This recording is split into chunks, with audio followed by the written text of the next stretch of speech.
Before we drift away, don't forget to like the video and subscribe for more calming sleep stories. Sweet dreams await.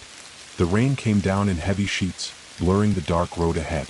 The headlights of the old, rusted truck cast fleeting shadows across the dense forest that seemed to swallow up the world.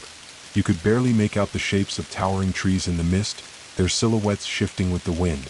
The sound of raindrops pelting the roof was a constant, a rhythmic reminder of how far from civilization you were. The tires crunched against the gravel as the truck came to a stop in front of the lodge.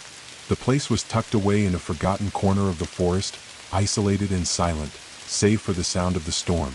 It looked ancient, with dark wood siding and a creaky porch. The windows were dim, casting pale light that barely pierced through the mist. There was a sign out front, weathered by time, Whistler's Lodge. You pulled your bag from the truck and took a deep breath of the cold, wet air. A strange sensation washed over you, like being watched. But there was no one in sight. The lodge loomed before you, an old, mysterious structure that seemed to beckon you inside. As you stepped onto the porch, the door creaked open by itself as if welcoming you. You hesitated for a moment, but curiosity won out. Stepping into the warm glow of the lodge's interior, the door slammed shut behind you with a force that made your heart race. The room was dim, lit only by the faint glow of a flickering fireplace. The air smelled of wood smoke, damp earth, and something else. Something older, darker. A man stood behind the counter, his face half hidden in shadow. He smiled, but it didn't quite reach his eyes. "Welcome to Whistler's Lodge," he said in a gravelly voice. "You'll find everything you need here. Stay as long as you like." With a shiver, you nodded, trying to ignore the unsettling feeling that had settled in your chest. As you followed the man down the dark hallway, you couldn't shake the sense that you were not alone, like something in the forest was waiting, watching, just out of sight.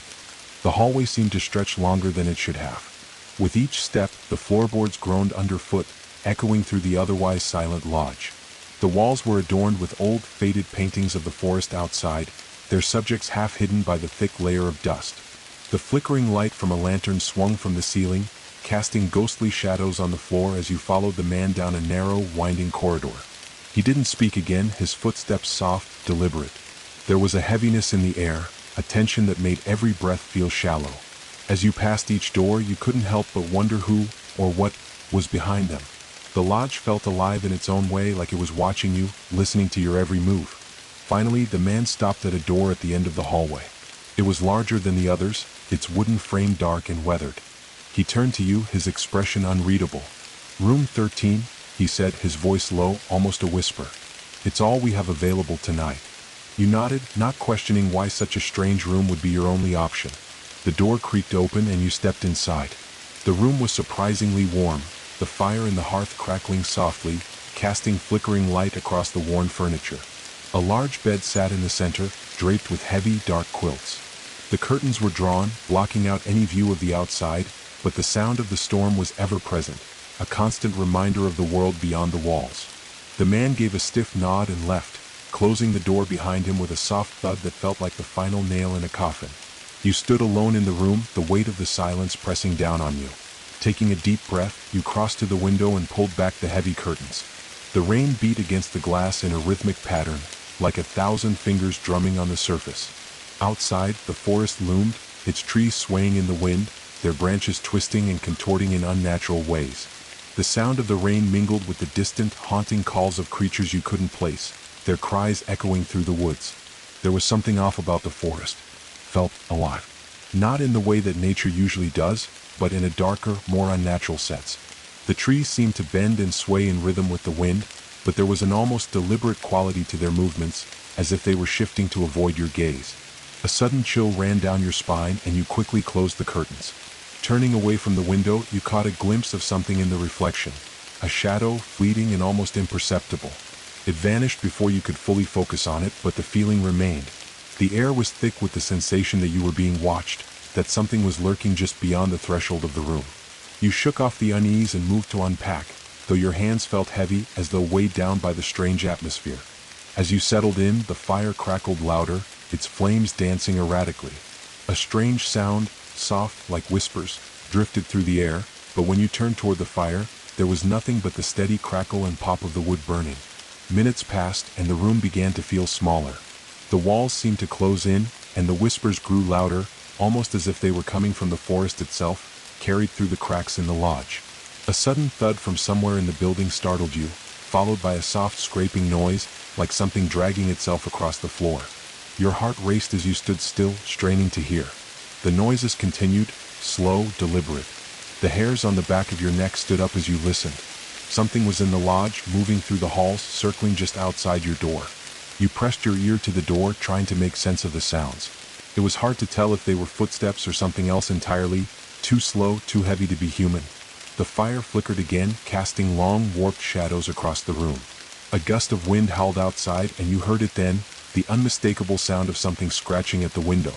Your heart pounded as you backed away from the door, trying to steady your breath. The scratching continued, but now it seemed to move. The sound shifted from the window to the walls, as though whatever was out there was trying to get in. You rushed to the bed, your mind racing. There was nowhere to run in this place, nowhere to hide. A voice, soft and distorted, whispered from somewhere deep within the walls of the lodge. Leave. Leave before it's too late. Your pulse quickened and you turned, but there was nothing there. Only the dark room, the firelight, and the storm outside. Then a knock. A single knock at the door. But there was no one on the other side. The knock echoed through the room, unnervingly soft but impossible to ignore. It was so quiet at first, like a whisper, but then it came again, 3 distinct raps, each one followed by a prolonged silence. The air grew colder, and a chill crawled up your spine, making the hairs on your neck prickle. The fire crackled in the hearth, but it did little to warm the growing dread in your chest. You stood frozen, unable to move, your eyes fixed on the door as though something might be waiting for you just beyond it. The knock came again, louder this time, more insistent. It felt as though the door itself was trembling under the force of it, like the entire lodge was holding its breath. Your heart thudded in your chest, each beat louder than the last. There was no way you were going to answer that door. No way you were going to open it and invite whatever had made that noise into this already unnerving space. Yet, despite your resolve, your feet seemed to move on their own. Slowly, almost as if drawn by an invisible force, you found yourself stepping toward the door. Your hand hovered over the handle, frozen. Your breath caught in your throat. What was on the other side? You could feel it, the pull of curiosity, the primal need to know what lurked just beyond that wooden barrier. With trembling fingers, you grasped the handle, turned it, and opened the door just a crack. The moment you did, the air around you seemed to shift. A thick, cold gust of wind rushed in, carrying with it the unmistakable scent of wet earth and decay. Outside, the forest stretched out like a sea of darkness, the trees shrouded in mist. But there was no one there. No figure standing in the doorway. No shape moving in the shadows. Only the rain, falling harder now, as though the heavens themselves were weeping for what lay beyond the lodge. You stepped into the threshold, your eyes scanning the yard in a futile attempt to spot something, anything that might explain the knock. The rain hit your skin with the cold bite of needles, and the sound of it crashing against the earth grew deafening. The forest loomed closer now, the trees pressing in as if they were trying to reclaim the land around the lodge. As you stepped further into the darkness, a sound reached your ears, a low, guttural growl coming from deep within the trees. It was unlike anything you'd ever heard, a primal, animalistic sound that seemed to vibrate in your chest. You froze, your blood turning to ice. Then, from the shadows, something moved. At first, it was just a shape, a dark silhouette, but as it stepped closer, the details became clearer. It was tall, too tall for a person, and its limbs seemed unnaturally long, with fingers that almost seemed to scrape the earth as it moved. You stumbled backward, heart racing, eyes wide with fear. The figure didn't speak, didn't make a sound beyond the eerie scraping of its limbs against the ground. Its head tilted to the side as though studying you, its glowing eyes fixed on yours. You could feel the weight of its gaze, cold and empty, and a sense of deep, gnawing dread filled you. It was not human. In that moment, the air seemed to grow even colder, the wind picking up in a fury as though the very forest itself was alive, angry at your presence. The dark figure took another step forward, its elongated arms reaching out toward you. Suddenly, a crackling sound broke through the silence, the sharp snap of a twig, followed by the sound of hurried footsteps. You turned, your heart pounding in your chest as you spun around to face the direction of the noise. A figure appeared at the edge of the lodge, running through the rain. It was the man who had greeted you earlier, the lodge keeper. His face was pale, his eyes wide with panic. "Get inside," he shouted, his voice barely audible over the storm. "Get back in. Now." The figure, whatever it was, paused. For a moment, it seemed to hesitate, its glowing eyes still locked on you. The keeper ran forward, the rain pouring down his face as he reached out and grabbed your arm, yanking you back into the lodge. "Close the door. Quickly," he urged, his voice shaking. Without thinking, you slammed the door shut, the sudden action sending a jolt of adrenaline through your veins. The keeper leaned against the door, panting heavily, his hand trembling on the doorknob as if afraid to let go. For a long moment, neither of you moved. The storm outside continued its relentless pounding, but the silence inside the lodge was thick, suffocating. You turned to face the keeper, trying to catch your breath, but your throat tightened as you saw the fear in his eyes, real, unmasked terror. What was that?" you managed to whisper. The keeper's eyes darted to the window, and he motioned for you to move away from the door. With trembling hands, he locked it and stepped back. "You shouldn't have opened it," he muttered, more to himself than to you. "You shouldn't have come here." Confusion clouded your mind. "But I was just—" "You don't understand," he interrupted sharply, his voice rising with panic. "There are things in this forest, things you can't see, things you can't even imagine. They've been waiting for you, for a long time." You took a step back, unsure of what to say, as the full weight of his words began to sink in. Before you could ask him what he meant, the door shuddered violently, a deep, resonating thud that felt as if the very walls of the lodge were trembling. The storm outside had intensified, but now it felt more like the world itself was closing in around you. The keeper's face went pale. "It's here." A shrill, otherworldly screech pierced the night air, and then the knocking started again, louder this time, more urgent. The knocking was relentless now, each rap louder than the last, as though the door itself was being pounded by some unseen force desperate to get in. The keeper's breath quickened, his hand pressed against the door as if he could somehow hold back whatever was outside. His eyes were wide with fear, and his body trembled with every echo of the sound. "It's here," he whispered again, as though repeating it would make it any less real. You could hear it now too, the scratching, the scraping like nails dragging across wood, followed by the unmistakable sound of someone breathing. Deep, slow, and ragged, like a creature that had been waiting for this moment for far too long. The smell that accompanied it was suffocating, damp, earthy, and metallic, like rust and decay. The keeper backed away from the door, his hands shaking. He crossed to the fireplace, eyes flicking nervously toward the window, where the shadows seemed to move and sway in the flickering light. "Don't let it in. Don't even open the door to look. It wants you to open it." His voice was strained, almost pleading. You could hear the urgency in his tone, but you were paralyzed by 1,000 questions. What was happening? What had you stumbled into?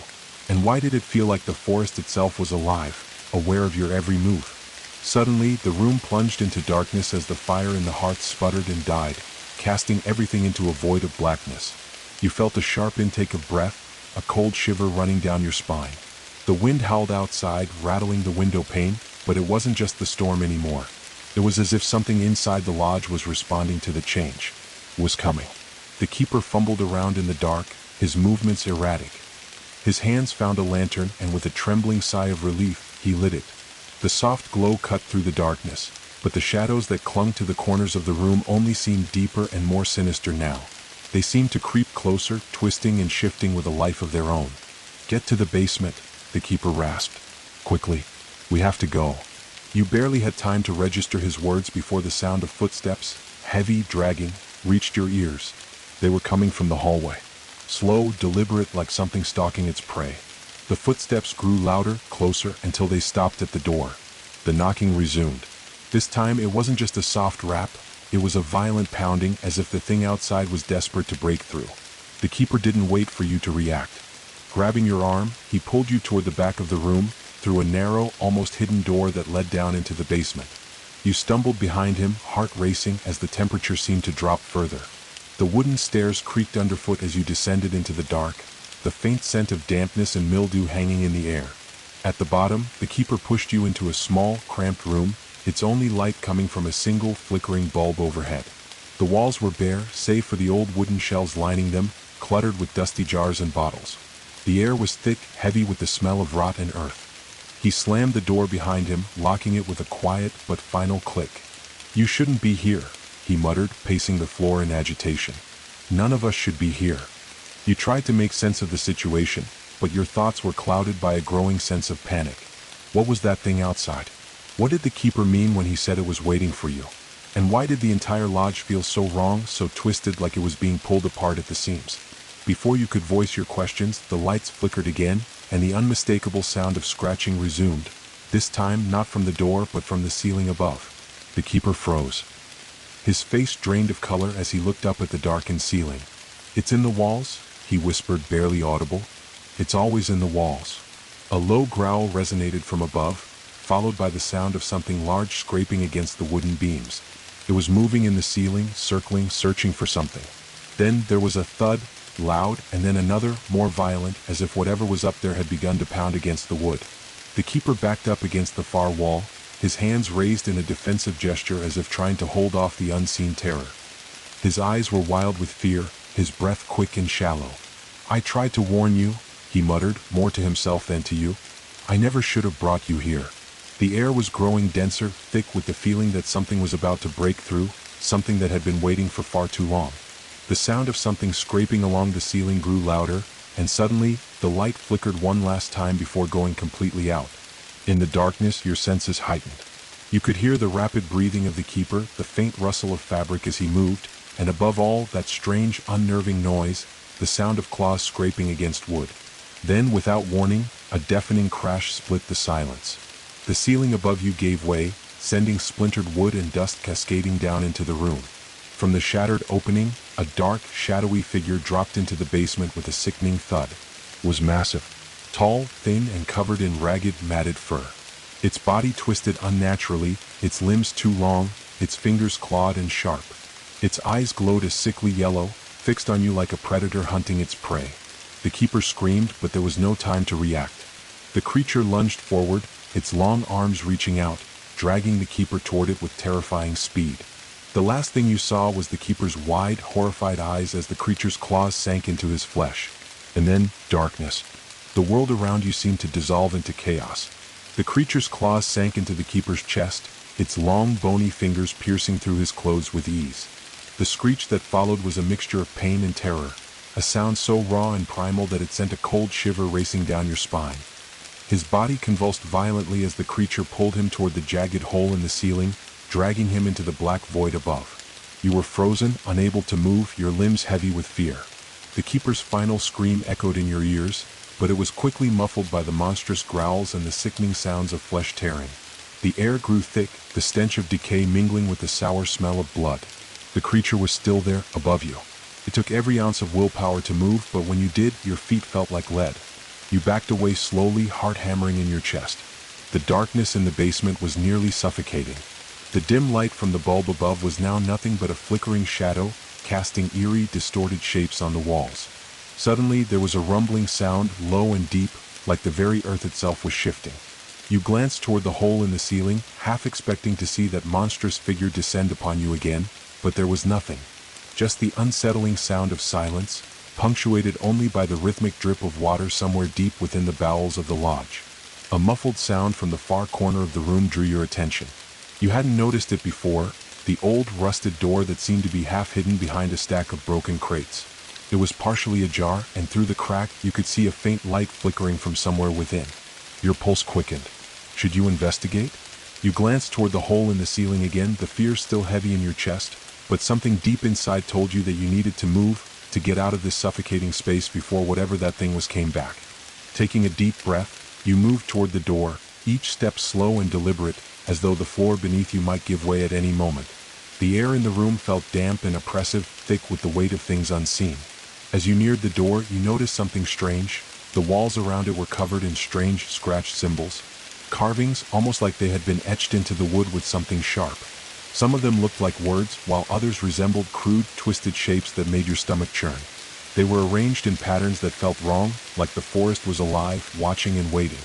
You didn't have time to dwell on the markings. Pushing the door open, you stepped into the room beyond. What you saw inside was not what you expected. The room was small, its walls lined with shelves filled with strange, old artifacts.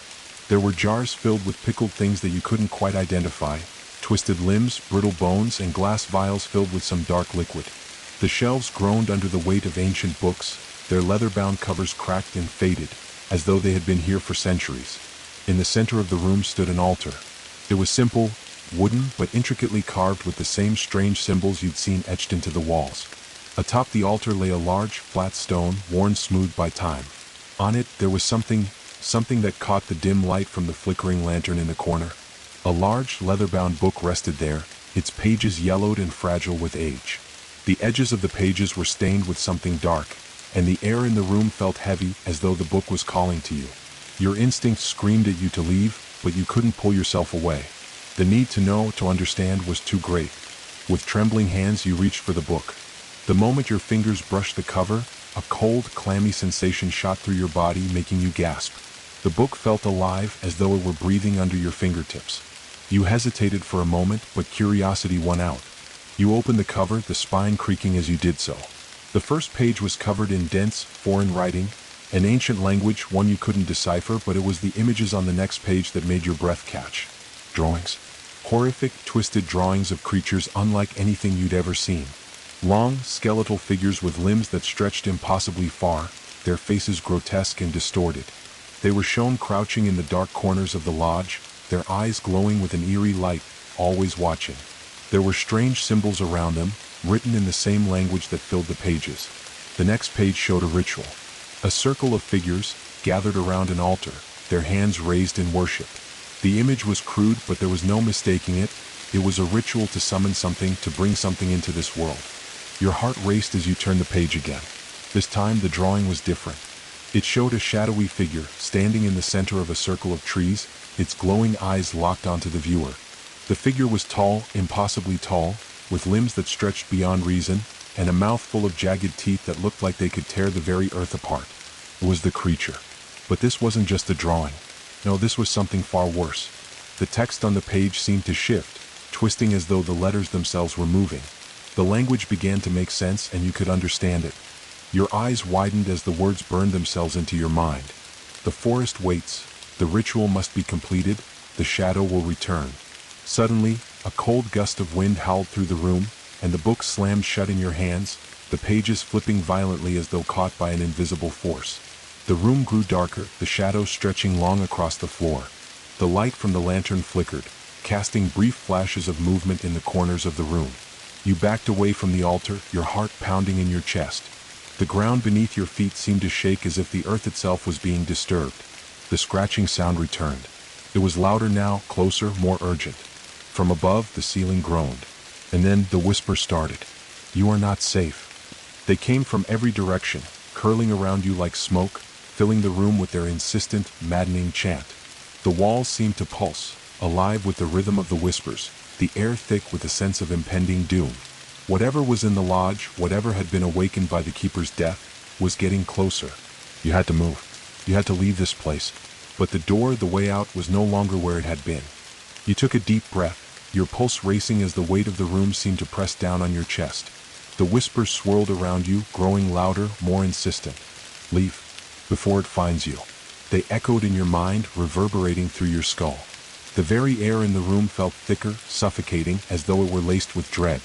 The door, the only exit you had thought you could rely on, was gone. In its place was a smooth, solid wall, the wood warped and twisted, as if the structure of the lodge itself had shifted, closing off any chance of escape. You reached out, running your fingers over the surface, but it felt wrong, too soft, like the wood was alive, pulsing with some unseen force. The lantern flickered again, casting dancing shadows across the shelves. The jars and bottles seemed to stare at you, their contents shifting, as though whatever had been preserved inside was now struggling to escape. There was a faint, wet noise coming from somewhere in the far corner, but you didn't dare turn to look. You knew better than to acknowledge whatever was hiding there. Your heart thudded in your chest as your mind raced. The book, the carvings on the walls, the creature. It all made sense now. This wasn't just a lodge. This wasn't just an isolated building in the woods. It was a trap. The lodge itself had been waiting for the right moment to ensnare its next victim. And you were that victim. You backed away from the wall, your eyes darting around the room. There had to be another way out. There had to be. You could still hear the scratching from above, a steady dragging sound that sent a shiver through your spine. The creature was still out there, and it was moving closer. But the deeper you went into the lodge, the more it seemed to warp and twist. The very structure felt like it was alive, changing with each breath you took. Then you heard it. A door creaked open somewhere in the distance, a sound so faint, so distant, that you almost thought it was a trick of your imagination. But the moment you heard it, something inside you snapped. The possibility of escape. There was a chance, however small, to find your way out of this hellish place. Without thinking, you turned and ran toward the sound, desperate to get away from the oppressive darkness, the whispers, and the creature that was hunting you. You sprinted down the hallway, your footsteps echoing off the wooden floor, your breath ragged and shallow. The storm outside raged on, its fury reflected in the chaos of the lodge itself. The wind howled through the cracked windows, sending rain splashing against the walls. You could feel the cold in your bones as you pushed yourself harder, the sound of your racing heart pounding in your ears. As you rounded the corner, you nearly collided with a wall of darkness. The hallway stretched ahead of you, but the shadows were thick, suffocating, as if the lodge itself had grown hungry for your presence. You could feel the pressure building in your chest, the sensation of being surrounded, of being trapped. Every instinct in your body screamed for you to turn around, to flee back to the basement, but something kept you moving forward. Then, ahead of you, the faintest sliver of light broke through the darkness. A door, old, weathered, but offering a glimmer of hope. Your feet carried you toward it, faster now, your mind focused on the chance of escape. As you reached for the door, you heard the unmistakable sound of claws scraping against wood. Closer now, much closer. The door opened with a reluctant groan, and you rushed inside, slamming it shut behind you with all the strength you could muster. For a moment there was silence. The only sound was your heavy breathing, the frantic rush of your heart in your chest. You took a few moments to collect yourself, to process what had just happened. The room you had entered was different from the rest of the lodge. It was small but well kept, like someone had been here recently. The floor was covered in faded rugs, and a low table sat in the center, cluttered with half-empty glasses and overturned books. A fireplace flickered at the far side of the room, its flames casting a warm orange glow. But it didn't feel safe. It felt like a false sanctuary, like it was only a matter of time before the darkness crept in. Your eyes were drawn to the far wall, where another door stood, slightly ajar. From behind it came a soft, almost inaudible sound. A whisper. A voice. "It's too late." You turned, and there, standing in the shadows of the other room, was another figure. This one wasn't like the creature. This one was human, or at least appeared to be. She was tall, with long dark hair, her eyes hollow and deep, as though she had seen things no person should ever witness. She stood perfectly still, her gaze fixed on you, her face pale, almost translucent under the dim light.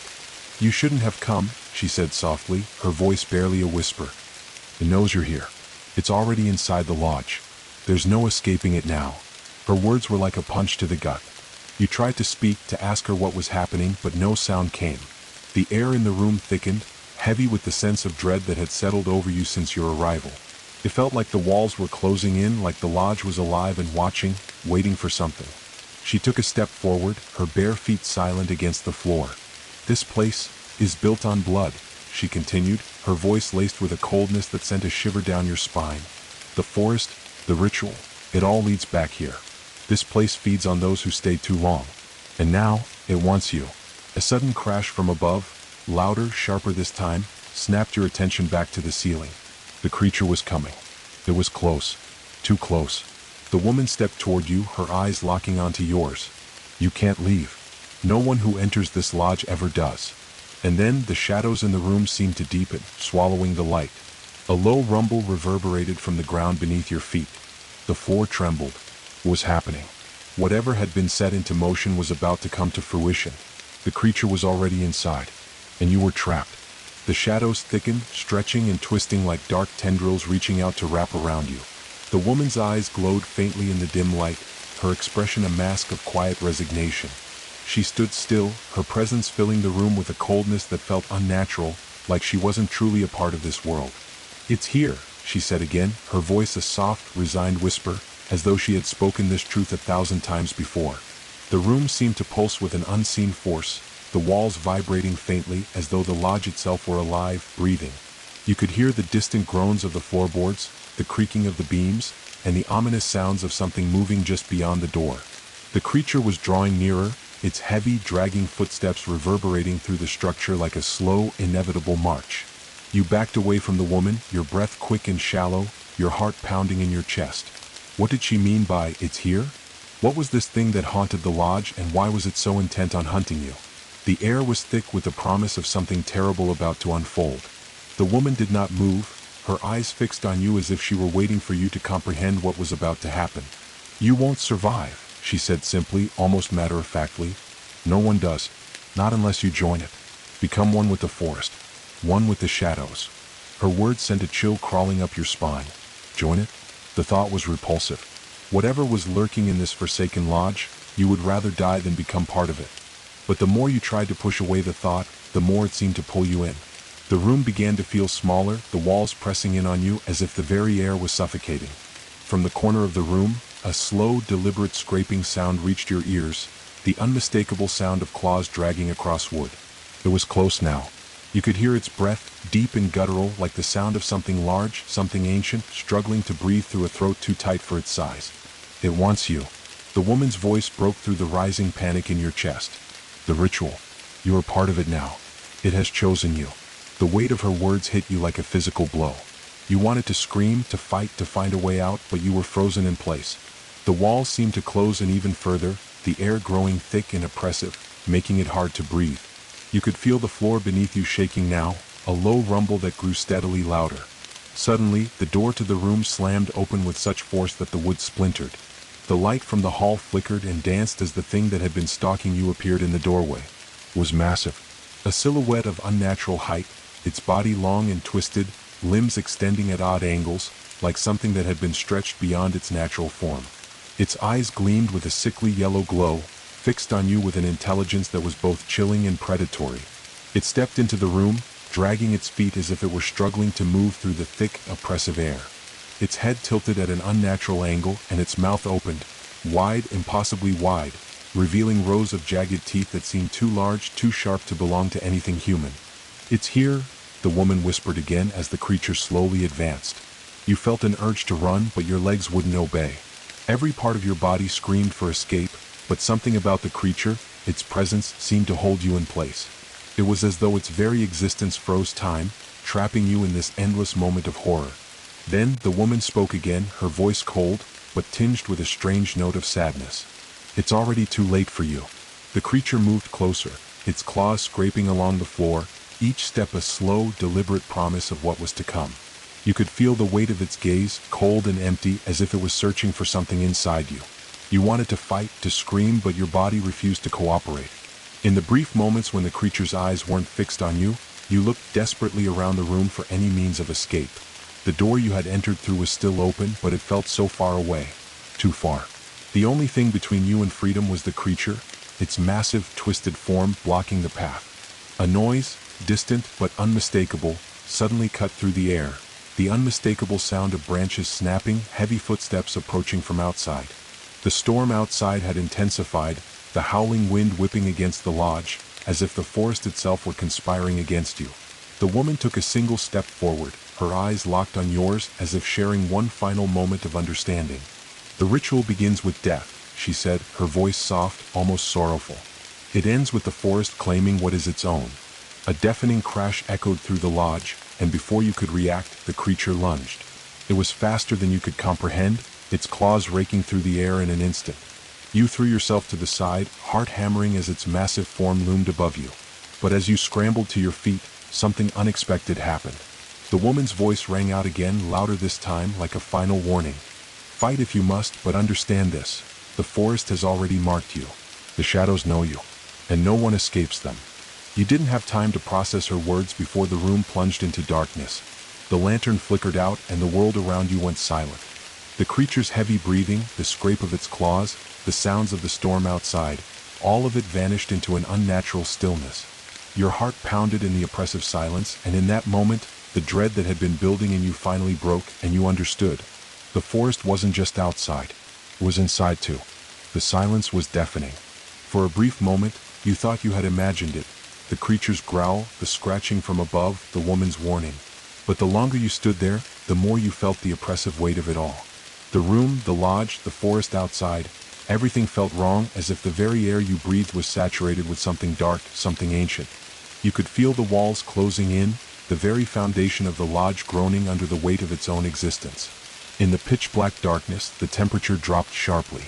You could see your breath, misting in the air, each exhale a ghostly plume in the cold. The shadows that surrounded you seemed to thicken, curling in on themselves, and yet, despite the absence of light, they felt alive, like they were moving, shifting, watching. The woman's voice came again, low and haunting, though it seemed to come from every corner of the room. You cannot hide from what the forest knows. You cannot escape what has already claimed you. The words reverberated in your mind, echoing through your skull. It was as though they had been carved into your very being, the weight of their truth sinking deep into your bones. You were part of the forest now, its shadows, its rituals, its hunger. You could feel the pull, the unrelenting grasp of something vast and ancient, something that lived in the very roots of the trees and the soil beneath your feet. But there was something else too. A strange presence, faint, almost imperceptible, but growing stronger by the second. It wasn't the creature. It wasn't the woman. It was something else. Something more. The sensation was like the forest itself was alive, stretching its limbs toward you, pulling you deeper into its grasp. Suddenly, the darkness lifted, but not in the way you had expected. The walls around you seemed to dissolve, fading into the blackness like smoke, revealing the forest beyond. You blinked, disoriented, and looked around. You were no longer in the lodge. You stood at the edge of the forest, surrounded by towering trees, their bark dark and twisted, their branches reaching out like skeletal hands clawing at the sky.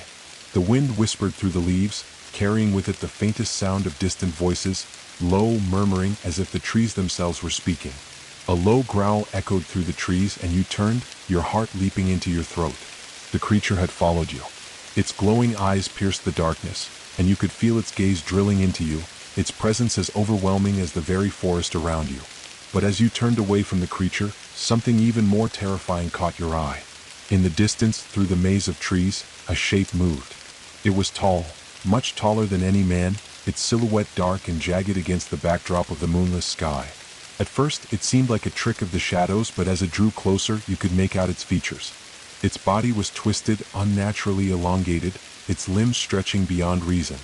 It had no face, only a dark, gaping hole where its eyes should have been, its mouth hanging open like the maw of some ancient predator.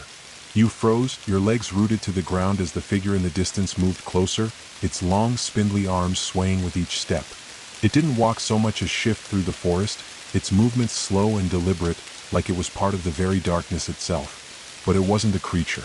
No, this was something older, something far more terrifying. This was the true heart of the forest, the source of its hunger, the being that had always been here, waiting, watching. The ground beneath your feet began to tremble, and you looked down to see the earth itself shifting. The trees groaned, their roots twisting and writhing like serpents beneath the soil. The air grew thick with a suffocating weight, and the whispers in the wind grew louder, more urgent. "You have awakened it," the woman's voice rang out once more, but this time it was not just a whisper, it was a command, an undeniable truth. The forest has claimed you. There is no turning back. The wind howled, the leaves rustling as the shadows around you deepened. And then you realized the very trees were closing in. The forest wasn't just watching you. It was moving toward you, its branches reaching out, its roots pulling the earth itself toward you. You turned, desperation filling your chest. You had to get out. There had to be a way to escape. You sprinted through the trees, your breath ragged, your feet slipping on the damp ground. The forest seemed to shift and warp around you, the path before you twisting and disappearing into darkness. You couldn't tell where you were going, and every time you thought you saw a way out, the trees closed in, trapping you further. Behind you, the creature's growl grew louder, more desperate. It was gaining on you. But it wasn't the creature you feared. The true horror was ahead of you, the figure in the distance, the dark presence that called the forest home. You ran faster, your pulse pounding in your ears, but the more you ran, the more it seemed the forest was stretching farther away. The trees reached out to grab you, the shadows pulling at your legs, and the ground seemed to shift beneath your feet. It was like the very landscape was changing, becoming more twisted, more hostile. Finally, you tripped, falling to the ground with a crash. You pushed yourself to your knees, but before you could stand, a large, gnarled root shot out of the ground, wrapping around your ankle and pulling you down. You screamed, kicking at the root with all your strength, but it only tightened its grip. A figure appeared before you, tall and impossibly thin, standing at the edge of the clearing. Its features were indistinct, just a blur of dark shadows and shifting shapes. But you knew deep down what it was. The heart of the forest. And it was here to claim you. "No one leaves," the woman's voice echoed, but this time, it was joined by another. "No one escapes." The ground shook violently as the figure in front of you moved closer, its limbs stretching impossibly long. You could feel the air crackle with energy, the very forest around you trembling in anticipation. The earth was no longer beneath your feet. It was in you. The earth trembled beneath you, and the world seemed to tilt sideways as the root tightened around your ankle, pulling you deeper into the soil, deeper into the grip of the forest. The shadows stretched out from the trees, curling toward you like hungry tendrils, their reach endless, consuming everything in their path. You gasped for breath, but the air around you felt heavy, thick with the scent of earth and rot. The wind howled and the trees creaked, their branches shifting in a way that shouldn't have been possible, bending and twisting like something alive. The figure, the heart of the forest, loomed in front of you, its shape indistinct, flickering between solid and shadow. But one thing was certain, it was not something that belonged to this world. Its limbs stretched unnaturally long, the fingers tipped with black, jagged claws that scraped against the bark of the trees as it moved closer. Its face remained hidden, but the hollow void where its eyes should have been seemed to pull in the very light around you, plunging everything deeper into shadow. The root around your ankle tightened with a sickening crack, and you let out a sharp cry, but it was swallowed by the silence that had fallen over the forest. The whispers had stopped, the wind had died down, and the only sound left was the deep, reverberating growl of the creature that now loomed over you. It spoke, its voice a low, guttural hum that seemed to vibrate in your very bones. You are a part of this now. The words pierced your chest like a knife, and a cold shiver ran through you. You tried to pull away, but the root held fast, its grip unyielding. Panic surged through your veins, and you struggled with all your strength to free yourself, but it was like trying to escape the very earth itself. The ground felt alive, its tendrils rooting deeper into your skin, pulling you further into the dark heart of the forest. The ritual has begun. There is no turning back, the voice continued, the words echoing in the dark. Tears blurred your vision as you looked up at the creature, your chest heaving with fear. What do you want from me? You gasped, your voice barely more than a whisper. The figure tilted its head as though considering your question. Its limbs shifted with unnatural ease, stretching farther and farther until they seemed to meld with the very trees surrounding you. The forest was alive, pulsing with the same darkness that flowed through the creature's body. It was as if the forest itself was feeding on your fear, your confusion, pulling you closer to the point of no return. Then it spoke again, its voice softer this time, almost like a whisper carried on the wind. The forest hungers for more. You are the offering. The words didn't make sense. What was it talking about? Offering? But before you could process what it meant, something shifted in the air, and the ground beneath you cracked open. The earth split, wide and jagged, as though the forest itself was swallowing you whole. The root, which had once felt like it was pulling you down, was now dragging you forward, into the widening chasm of earth. Your scream was swallowed by the deafening rumble of the forest as the ground tore apart. You were falling. Falling through the darkness, through the twisting roots and crumbling soil, deeper and deeper into the heart of the forest. You tried to scream again, but the air was thick and your voice was lost in the abyss.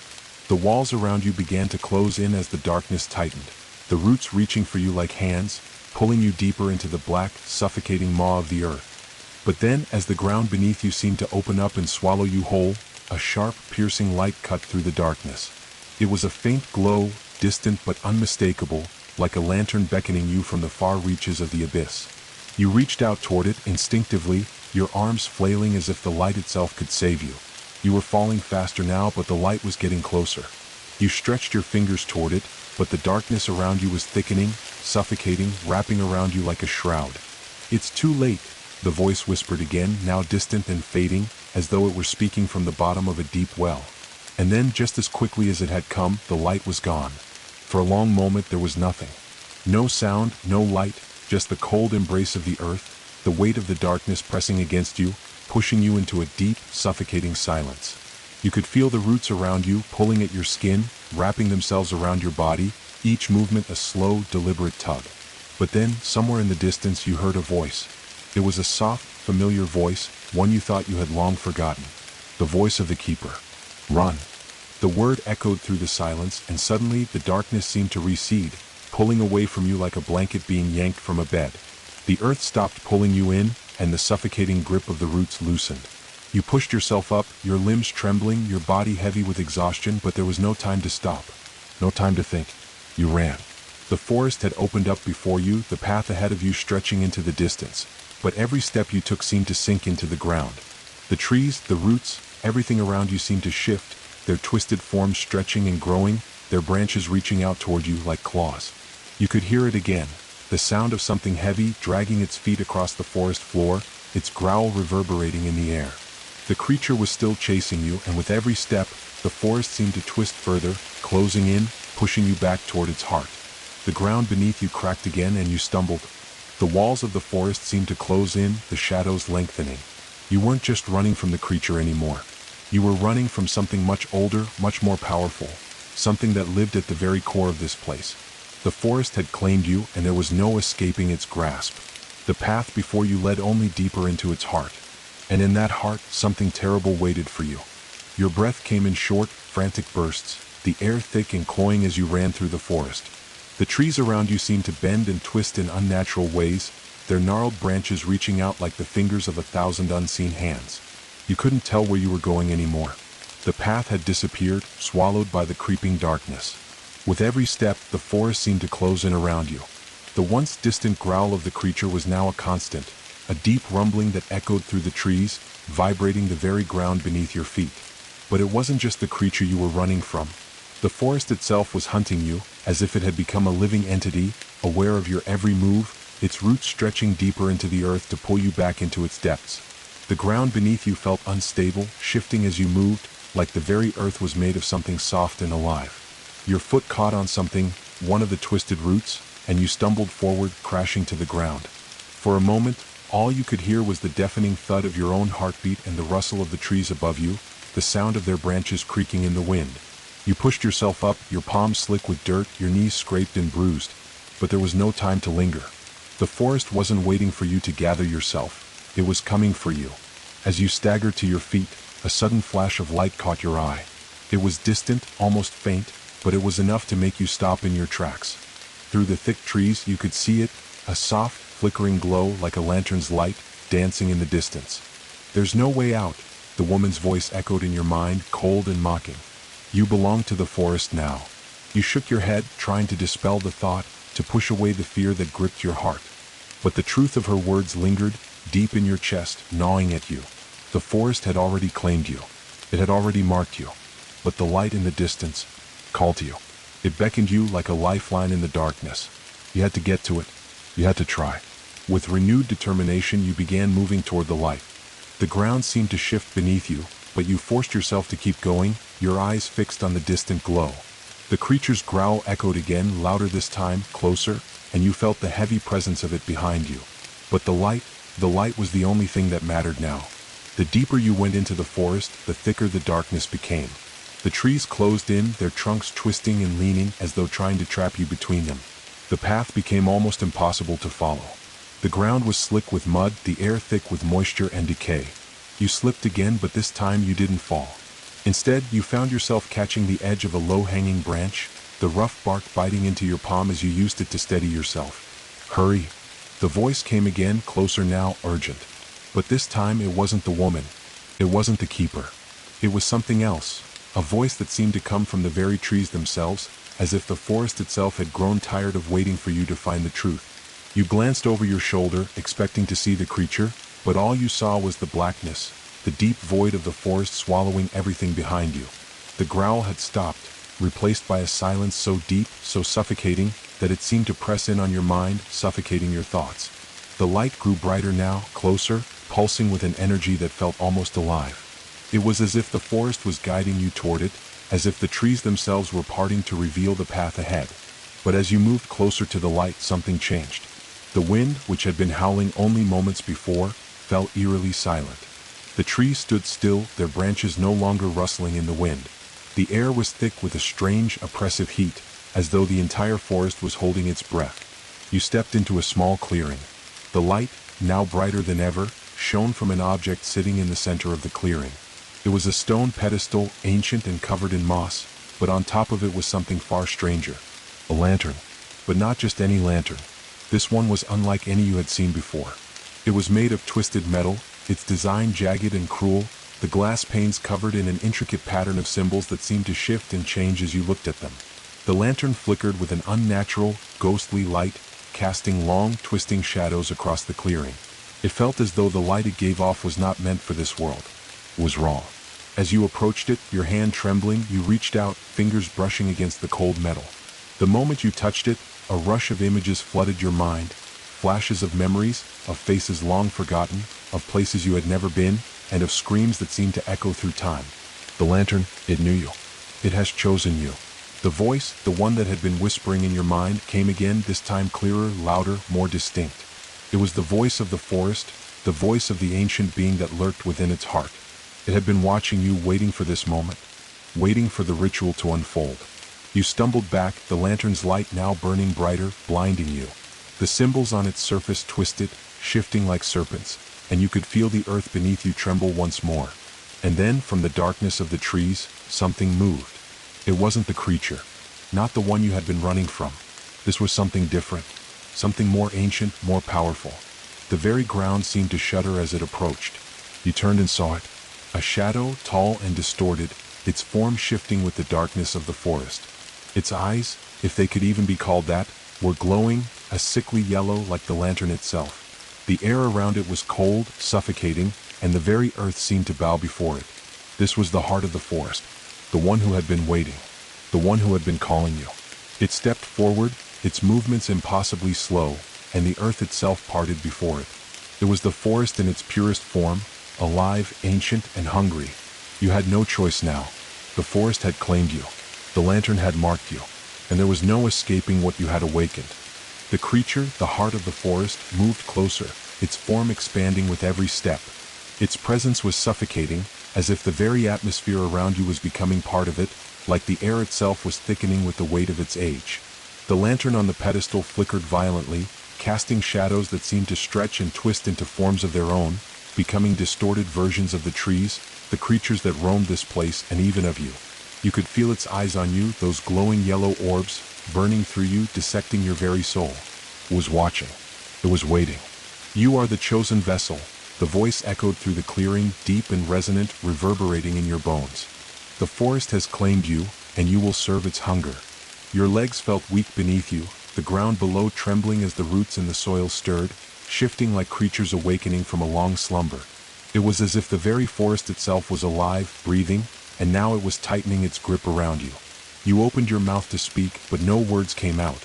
The air felt thick, heavy, and suffocating, pressing down on your chest like an invisible weight. You stumbled backward, instinctively trying to escape, but there was nowhere to go. The trees had closed in, their branches twisting together to form a wall of darkness behind you. The creature was too close now, its vast form casting a shadow that consumed everything around it.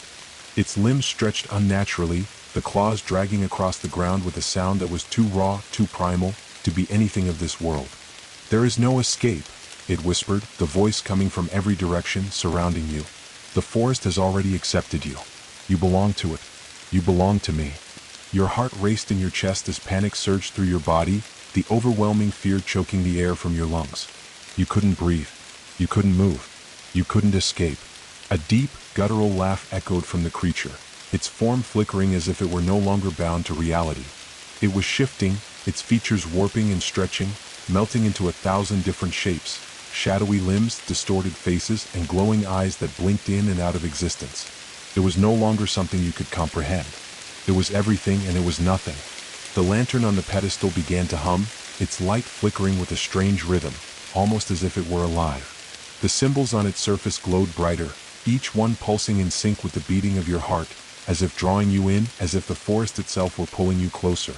A low rumbling sound came from deep within the earth, and the roots beneath your feet began to move again, crawling up your legs, binding you in place. "The ritual must be completed," the creature's voice echoed. "You are the final part." You tried to scream, but the words were swallowed by the suffocating silence that enveloped you. The roots tightened around your legs, dragging you down, pulling you closer to the pedestal. Your heart pounded louder, faster, as if it were sinking with the beat of the forest itself. The clearing seemed to grow darker still, the air growing colder, and the glow of the lantern became almost unbearable. It was blinding, its light cutting through the darkness, filling your vision with an intensity that made your eyes water. But even through the blinding light, you saw the figure before you, the forest itself, the heart of it, the ancient being that had risen from the depths. It extended its hand toward you, its clawed fingers reaching out, its touch sending a chill through the very marrow of your bones. You tried to move, to pull away, but the roots held you fast, the earth beneath you gripping you like a vice. You were trapped, bound by something far older and more powerful than you could ever comprehend. "It's time," the creature whispered, its voice growing louder, filling your mind with a horrible, maddening chant. The ground beneath you began to shake once more, the very earth quaking in response to the power that was rising from within the forest. The trees groaned, their roots creaking as they burrowed deeper into the earth, pulling you closer to the center of the forest, to the heart of the ritual. And then everything changed. The sky above, which had been thick with clouds and shadow, seemed to crack open, and a beam of unnatural light shot down through the trees, bathing you in its cold, unrelenting glow. The symbols on the lantern exploded with light, and the sound of the ancient ritual, the chant that had been buried in the forest for centuries, reached its peak. You could feel the power of the forest surging through you, like a flood of cold, black energy coursing through your veins. It was burning, but not with fire. It was an unearthly cold, a frost that sank deep into your bones, freezing everything it touched. You could feel the forest inside you, growing, expanding like a living thing, filling every part of you until you thought you might burst from the weight of it. But even as the power of the forest surged through you, you fought. Every fiber of your being screamed for release. You had to break free. You couldn't let it win. "You are mine," the voice whispered again, this time soft and sweet like a lover's caress. "You have always been mine. You are a part of the forest now, and there is no escaping it." The roots around you tightened, pulling at your skin, digging into your flesh as if the forest was pulling you into itself, consuming you, making you one with it. Your body trembled, but you refused to surrender. Your mind was your own, and you would not let it slip away. With every ounce of willpower you had left, you clenched your fists, and for the first time the forest flinched. A sharp crack echoed through the clearing as one of the roots broke free, snapping like a whip. It recoiled, and for a split second the hold on you loosened. "No," the voice hissed, the deep rumbling voice of the forest filled with fury. "You cannot escape. You are already bound." But you had already made a choice. You lunged forward, the last of your strength propelling you toward the lantern. The light was blinding, but you reached for it, gripping its cold metal body, and as your fingers closed around the lantern, everything exploded. A deafening sound, like the world splitting apart, ripped through the air. The ground cracked wide open beneath you, and for a moment you were weightless. Time itself seemed to stretch and warp as if the universe was holding its breath. The light around you surged, the power of the ritual breaking free from its prison. The forest screamed in pain, and for the first time, the very earth trembled in terror. And then, as quickly as it had begun, everything fell silent. The forest was still. The lantern, once blazing with otherworldly light, was now dark, its power spent. The roots that had bound you loosened and fell away, leaving you standing in the clearing, your body battered and broken but free. The heart of the forest, the creature that had once loomed before you, was gone. But you knew. You knew it wasn't over. The forest had claimed you. But it had not finished with you yet. The air was still, almost unnaturally so. The earth beneath your feet, once trembling and alive with the movements of roots and shifting shadows, now lay silent, cold. The lantern's once fierce glow was now nothing more than an empty shell, its symbols faded into the darkness. The oppressive weight that had pressed down on your chest seemed to lift, but the relief was fleeting, like a distant memory fading too quickly from your mind. For a moment, you stood alone in the clearing, breathing heavily, trying to make sense of what had just happened. The light from the lantern had faded, but something else had taken its place, something even more unsettling. A presence. You could feel it even if you couldn't see it. The air felt thick again, but this time, it wasn't the weight of the forest closing in on you. No, this was different. It was a presence that had always been here, watching, waiting. You turned, scanning the clearing.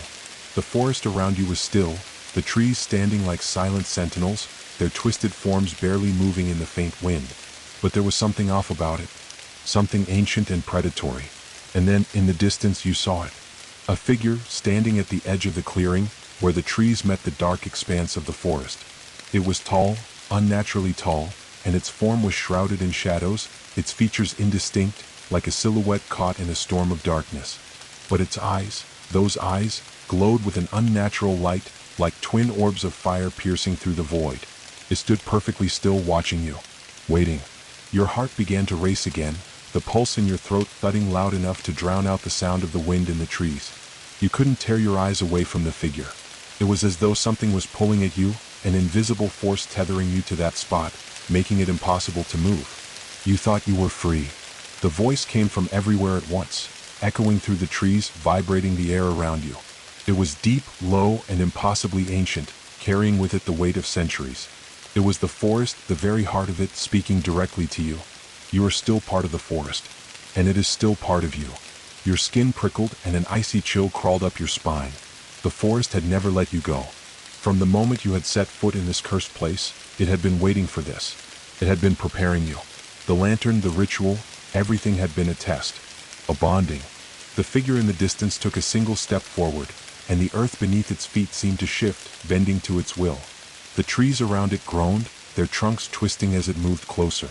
It was as though the forest itself was a living, breathing entity, and this figure was its master, its ruler. The ground seemed to part beneath it as it took another step, its form becoming clearer, more defined with each passing moment. And then it spoke again. You are bound to the forest now. There is no escaping what you have become. You are its servant, its vessel. The words sent a wave of terror crashing over you. Your chest tightened, and for a moment, it felt as if your lungs had been emptied of air. The figure reached up and removed its hood, revealing a face that was both ancient and ageless, its features shifting and changing as if it couldn't decide what shape it should take. Eyes that gleamed with knowledge and madness stared at you, but what struck you the most was the hunger, the deep, unyielding hunger that burned in its gaze. The forest had claimed you, yes, but now it wanted more. It stepped forward again, the ground trembling beneath its feet. The trees around you seemed to lean in, their branches swaying as though they were listening, waiting. The figure stopped just out of reach, its presence suffocating like the walls of the forest were closing in around you. There was nowhere to run, nowhere to hide. The figure spoke once more, its voice no longer distant, but right next to you, vibrating in your very bones. You are mine, forever. The words stung, but they didn't fill you with the same paralyzing fear as before. No, now there was only a cold, deep understanding. You had been chosen. You had been marked. And now the forest was inside you. Its hunger, its thirst for life and death, pulsed through your veins like an unrelenting tide. You had become one with it, whether you wanted to or not. The figure tilted its head as though considering something. The hunger in its eyes flickered, momentarily subdued by something else. Something almost tender. You will serve in time. The voice softened. You will become the forest's shadow, its will. Before you could speak, before you could even form a thought, the figure reached out, its long, twisted fingers brushing against your chest. The touch was cold, but not in the way you had expected. It wasn't just cold. It was empty. It felt like nothing. Like all the warmth and light in the world had been drained away, leaving only an endless, hollow void. For a moment, everything faded. The forest, the figure, the feeling of the earth beneath you, they all blurred into a dark, suffocating fog. The only thing you could feel was the cold, the emptiness inside you, spreading deeper and deeper, until you couldn't remember who you were, what you were fighting for. But then, with a sudden jolt, the world came rushing back. The fog lifted, and you found yourself standing once more in the clearing. The figure was gone. The forest, too, seemed to have receded, leaving only the trees and the cold, moonlit night. But something had changed. You could feel it. The forest was inside you now. It had marked you, bound you to its will. You could hear its whispers, soft at first, like a murmur on the wind, but growing louder, more insistent with each passing moment. It wasn't just the trees that were alive anymore. It was you. You were a part of the forest, and the forest was a part of you. It was waiting for you to embrace it. And with that realization, you understood one terrible truth. You were no longer just its servant. You were its keeper. The night stretched on, thick with a silence that was now oppressive, as if the forest itself was holding its breath. Your feet, still planted in the clearing, felt rooted to the earth, heavier than before, as though the soil beneath you had claimed you, or perhaps you had become part of it. The forest had drawn you in completely, not with force or violence, but with an inevitability, as though your arrival here was never a chance encounter but always meant to be. The whispers grew louder now, no longer just a faint murmur carried by the wind but voices, many voices, each distinct, each pulling you in different directions. You felt their weight press on your mind, their words slipping into your thoughts, weaving through your consciousness. Some were soft and pleading, others low and commanding, but all were filled with the same chilling hunger. The forest remembers. It never forgets. The voice of the keeper, the ancient one, echoed in your mind. It was no longer distant or detached. It was within you, a part of your very being. You are the bridge now. The one who serves, the one who controls. The earth beneath your feet seemed to pulse with life. and you felt the stirrings of movement all around you. The trees were not just still, they were watching. The very soil beneath you seemed to be alive, stirring with the silent murmurs of the roots stretching deep into the earth, linking you with everything around you. The forest was awake, and you had become its heartbeat. It was then that you realized, the forest was you and you were a part of it. You had been consumed, yes, but not in the way you had feared. It was not a brutal, violent possession. No, it was a slow, gentle unweaving of the self, a melding into something far greater, far more ancient. The forest had not taken you, it had chosen you. It had not claimed your body, but your very essence. You closed your eyes for a moment, focusing on the feeling, the pulse of the forest beneath your skin, the call of the earth. It was overwhelming, but in a way that was soothing, as though you had always been meant to hear it, always meant to feel it. But then something darker, more sinister, began to press against the edges of your mind. The hunger. The constant, gnawing hunger of the forest. It was an emptiness that could never be filled, a desire for something you could not define but felt all the same. It was a hunger that gnawed at your soul, a yearning that could not be quenched by anything but the endless cycle of life and death that had sustained the forest for eons. The keeper's gaze, though invisible, still weighed heavily on you, watching your every movement, your every breath. There was no escaping its reach now. The figure, the one that had led you into the heart of the forest, was not gone. It was simply waiting, waiting for you to understand your place within this vast, ever-hungry world. You are the forest's vessel, the keeper of its secrets. You will tend to its needs, nurture it, and when the time comes, offer it the sacrifices it craves. Life and death are intertwined here, just as you and I are. The keeper's voice grew deeper, the words vibrating through your chest. You will guide the lost. You will welcome them into the fold. And when they arrive, they will feed the forest as you have fed it. You shuddered, the weight of those words settling over you like a shadow, darkening the air around you. The thought of the forest's hunger, its endless need for sacrifice, filled you with a sense of dread. But it wasn't just fear. There was something else stirring within you, a sensation that was both foreign and familiar, something primal, almost ancient, like a flicker of recognition. The hunger was not just the forest, it was yours now too. The keeper's laughter echoed through the air, soft and slow, like the rustling of leaves in a cold wind. You feel it, don't you? The desire, the need. You will become the forest's eyes, its ears, its hands. You will lead the lost into the shadows and watch them become one with the trees. You will learn to feed it, to sate its hunger, until you too are consumed by it. You took a step back, but the ground didn't let you move far. The trees seemed to lean in, their trunks bending slightly, their branches stretching outward as if to guide you. The clearing was no longer just a patch of land between the trees. It was the heart of the forest now, and you, standing in the middle of it, had become part of its pulse. You could feel the eyes of the forest on you, the gaze of countless creatures that had once lived and died in its shadow. Their memories, their whispers were all bound together in this place, by the roots, by the very air you breathed. It was an ancient bond, one that could never be broken. Look. The keeper's voice softened, as though it were teaching you a lesson, one that could never be unlearned.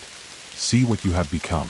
You looked down at your hands. For the first time, you noticed something strange. The skin that once seemed so familiar was now different.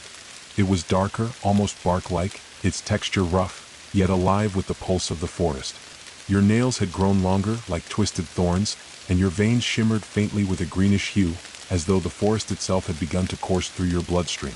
Your body had become part of the very fabric of the trees, of the earth, of the darkness. Your heart pounded as the realization hit you. You were not just a keeper. You were now a living extension of the forest. Its hunger was your hunger. Its thirst was your thirst. You could feel its every need, its every pulse like a second heartbeat. And yet, deep down, there was still a fragment of yourself that resisted. A part of you that wanted to scream, to fight back, to tear yourself away from this dark, twisted place. But that part of you was small now, buried beneath layers of shadow and ancient knowledge. The keeper's voice returned, this time like a distant wind, rustling through the trees, caressing your mind. Embrace it. You were always meant for this. The forest has chosen you, and now you are its will. You will walk its paths, you will watch over its secrets, and when the time comes, you will send the lost to their final resting place. Just as the forest has done for centuries. Just as it will do for eons to come. A low rumble shook the ground beneath you, and you could feel it. The forest was waiting. The ritual had begun, and now there was no going back. You had been chosen, and the hunger was yours to carry. The forest, its vastness and darkness, had claimed you as its keeper. And the cycle would continue, the whispers would never cease, and the hunger would never be satisfied. The keeper, the ancient being of the forest, was no longer a separate entity. Was you. And the forest, in its endless, consuming hunger, had found a new soul to carry its weight. The forest was alive, and you were now its keeper. Time in the forest was an ever-changing thing. It bent and warped, moving in strange rhythms as though the very concept of it was foreign here. You couldn't tell how long you had stood there at the heart of the forest, rooted to the ground, feeling the pulse of the earth beneath your feet. The shadows stretched long, their edges bending like creeping vines, and the air was thick with an unspoken anticipation, as though something was waiting to unfold, something you could not yet fully understand. The forest had marked you, bound you to its will, and though you had fought it, even for just a fleeting moment, it had consumed you in the most subtle way possible. It had carved out a space for itself within your heart, your mind, your soul. You felt its presence constantly now, a silent whisper that echoed in the depths of your thoughts, a pull you could not resist. And the hunger, it was there too, gnawing, ever-present, never satisfied. The cycle has begun. The keeper's voice resonated deep within you, reverberating through your very bones. The voice was not just in your mind anymore, it was a part of you, a constant companion. The lost will come, and you will guide them to the forest's embrace. You shuddered, the word sending a chill through your spine. The hunger you had felt before, the gnawing sensation deep within your chest, intensified as if it had been woken from a long slumber. You knew what it wanted. It wanted the lost. It wanted the souls who wandered too far from their path, those who had ventured too deep into the darkness without realizing what awaited them. The air around you stirred, the wind picking up, and the whispers grew louder, more insistent. It was as though the forest was speaking to you in its own language, roots tapping beneath the earth, branches creaking overhead, leaves rustling with secrets. The forest was alive, and now, it had chosen you to be its voice, its guide. From the distance, a sound reached your ears, soft at first like the flutter of leaves in the wind, but then it grew louder, more distinct. A faint cry, a whisper of panic. Someone or something was coming. The lost were near. Your heart quickened, but it wasn't fear you felt. It was something else, a deep, primal anticipation. You could feel them, their presence just beyond the trees, their footsteps brushing against the earth like the faintest tremor. The forest had brought them here, to this place, and it was your duty to guide them. The shadows around you seemed to ripple, the dark shapes of trees bending in the direction of the sound, their limbs reaching out like fingers pointing the way. The forest knew them, had been waiting for them. They were the ones who had strayed too far, the ones who could never find their way back. They are the ones who belong to us now, the keeper whispered, its voice a soft hum in your mind. They will walk the path you have chosen for them. You will lead them. You stepped forward, the ground soft beneath your feet. The path before you had never been clear before, but now, it seemed to unfold like a winding ribbon of darkness, inviting you to walk it. The whispers in the wind urged you forward, and you followed, the weight of your new role pressing against your chest with each step. The air grew colder as you moved deeper into the forest. The trees around you seemed to close in, their trunks and branches narrowing the path. It was as though the forest was shifting, preparing itself, making way for the lost. You could hear their cries now, distant, trembling calls for help, lost voices carried on the wind. They were close. A flash of movement caught your eye. Just beyond the tree-line, a figure appeared. A lone wanderer stumbling through the thickening fog. They were disoriented, lost.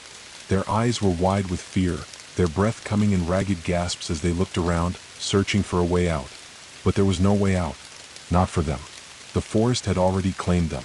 The figure was a man, young, perhaps in his early 20s. He was wearing torn clothes, his face smeared with dirt, his eyes frantic as he took tentative steps forward.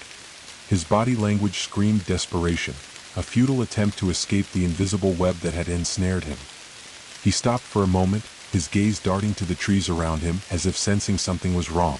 He shuddered, and for a moment you thought he might turn back. But the forest was relentless. The roots beneath the earth shifted, their tendrils creeping forward, pulling at his feet. "Come to me," the keeper's voice whispered again, so soft, so insistent. "Guide him. Let him come closer." You stepped out into the clearing just beyond the shadows. The man froze at the sight of you, his eyes locking onto yours with a mix of confusion and fear.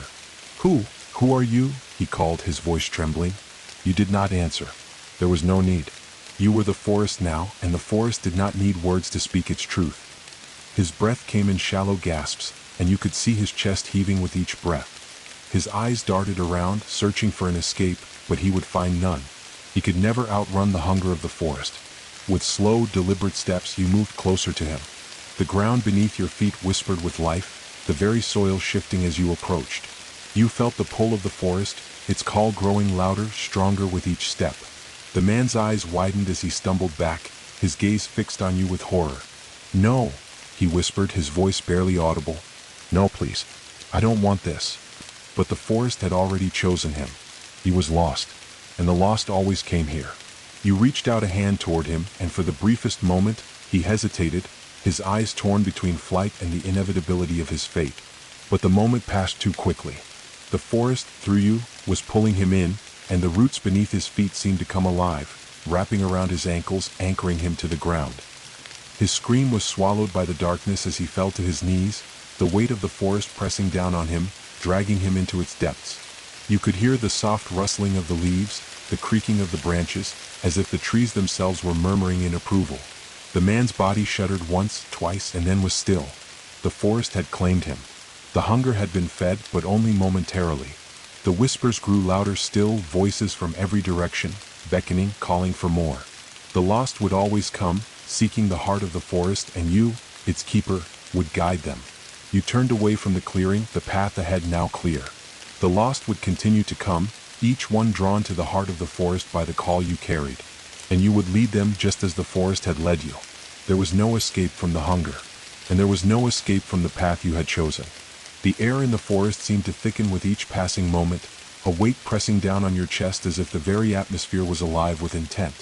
The man, now one with the forest, had been taken without struggle, his body absorbed into the endless cycle of life and death that the trees demanded. His scream had echoed through the night, but it was quickly swallowed by the darkness.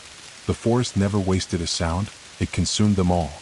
As you walked, the path before you seemed to shift and change, the trees subtly rearranging themselves, their branches twisting like fingers pointing you onward.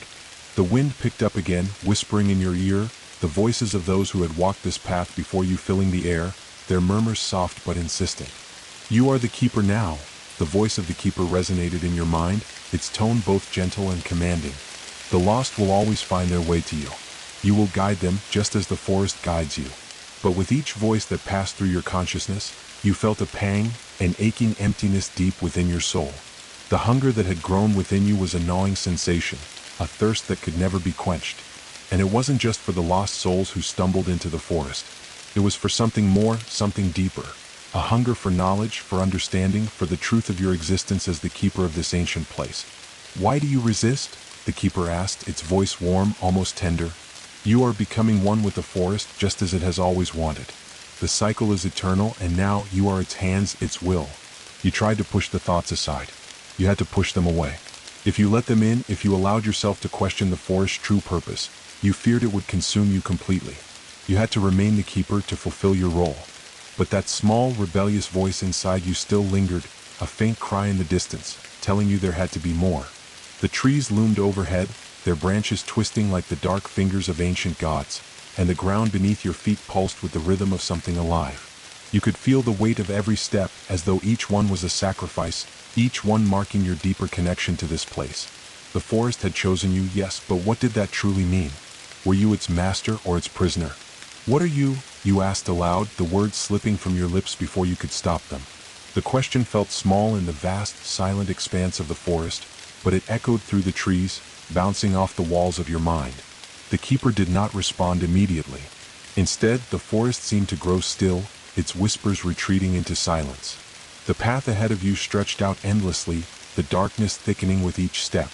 But then, in the stillness, a voice returned, so faint, so far away, it was almost a memory. "I am the forest," it said softly.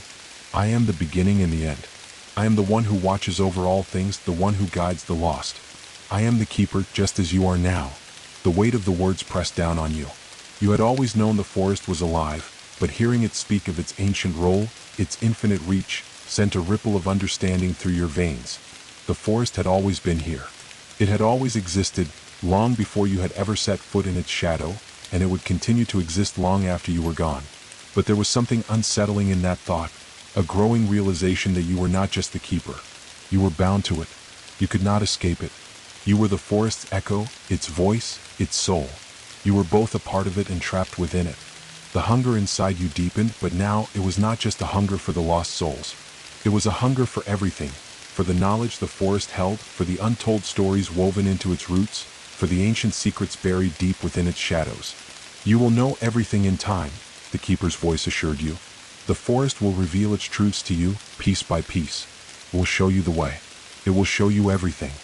The path before you grew darker, the trees closing in as if the forest itself were preparing to swallow you whole. The whispers had returned, louder now, their voices swirling in the air like 1,000 restless spirits. They spoke of forgotten things, of ancient rituals, of sacrifices made long before you had come to the forest. They spoke of the hunger, of the endless cycle that must be fed, of the price that had to be paid. And then, suddenly, a sharp crack split the silence. A tree, its trunk twisted and gnarled, splintered in the distance, its branches creaking with unnatural force. You froze, your heart hammering in your chest. Something was coming. The forest shifted, its very essence rippling with anticipation. The ground trembled beneath your feet as the figure appeared before you, emerging from the mist like a shadow, its form tall and imposing. It was a figure you had seen before, another lost soul, another wanderer who had strayed too far into the forest's grasp. But this one was different. This one was familiar. It was her. The woman. The one who had guided you into this place, the one who had whispered to you in the darkness. She had once been the keeper. She had once walked the path you now walked, bound to the forest in the same way. And now she had returned. Her eyes, empty and hollow, met yours with a look of deep, knowing sadness. She was dressed in tattered robes, her skin pale and marked with the same strange symbols that had once covered your own body. She had been consumed by the forest just as you had been. You are the keeper now, she whispered, her voice hoarse, filled with a sorrow that cut through the stillness. But you do not understand. Not yet. The forest, it will never let you go. Her words echoed in your mind, the weight of them sinking deep into your chest. The hunger, the whispers, the endless cycle. It was all so much more than you had ever realized. The forest did not just need the lost. It fed on them. It consumed them. It was a living, breathing thing, and you had become part of it. There was no escape. The woman reached out, her hands trembling as they brushed against your arm. Her touch was cold, like the touch of the earth itself, but there was something else in it, something ancient, something deep. You must learn, she said, her voice a whisper in the growing wind. You must understand what you have become. The forest has taken you, but you still have a choice. You must choose what kind of keeper you will be. Her eyes held yours, and for the briefest moment, you saw a flicker of something, the tiniest hint of freedom, a glimmer of hope buried beneath the layers of darkness. But it was gone as quickly as it had appeared.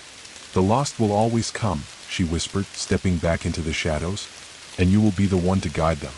But the question is, will you feed them to the forest, or set them free? The question hung in the air like a poisonous fog, lingering in your thoughts. The hunger, the cycle, the forest's call. You could feel it wrapping around you, pulling you deeper into its embrace. The keeper, the lost, the hunger. It was all so much more than you had ever imagined. And now you were bound to it forever. The forest had become more than just a place. It was an extension of your very soul, its breath filling your lungs, its pulse thudding in time with your own heartbeat. The hunger that had once gnawed at you now thrummed beneath your skin, a constant presence, a reminder of the forest's eternal need. You could no longer deny the connection, nor could you escape it. The choice, the one that had once seemed so clear, had become a shifting, ever-moving fog, and you were caught in its depths. The woman, the former keeper, had vanished into the shadows, leaving you alone with the weight of her words. You could still feel the coldness of her touch, her presence lingering like a shadow on your mind. She had been consumed by the forest just as you were destined to be. Her warning was not one of freedom, but of a choice between different kinds of servitude. Would you follow the path of the hunger, the eternal cycle of sacrifice and consumption? Or would you seek a way to break free, to find some flicker of hope in the darkness? The path ahead remained unclear, a winding trail through a thicket of trees that seemed to stretch endlessly into the night.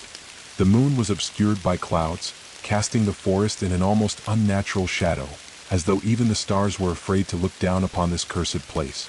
Yet the whispers had not faded. They had grown louder, more insistent. They echoed through the branches, reverberated in the very ground beneath your feet. Each voice, each cry was like a piece of the puzzle, each one drawing you closer to understanding the truth of your role. You reached out, touching the nearest tree.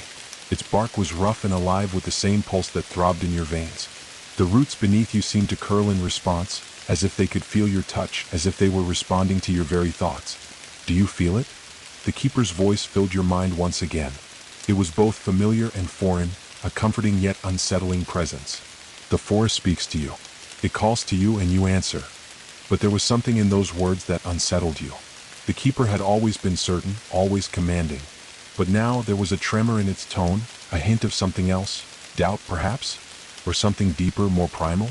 The wind shifted, rustling the leaves and carrying with it a distant sound, a cry, soft but unmistakable. A voice carried on the breeze, barely more than a whisper. Help. It was the voice of another lost soul. Your breath caught in your throat as your heart quickened, the urgency of the call slicing through the air like a knife. The forest had not finished with you yet. The cycle continued.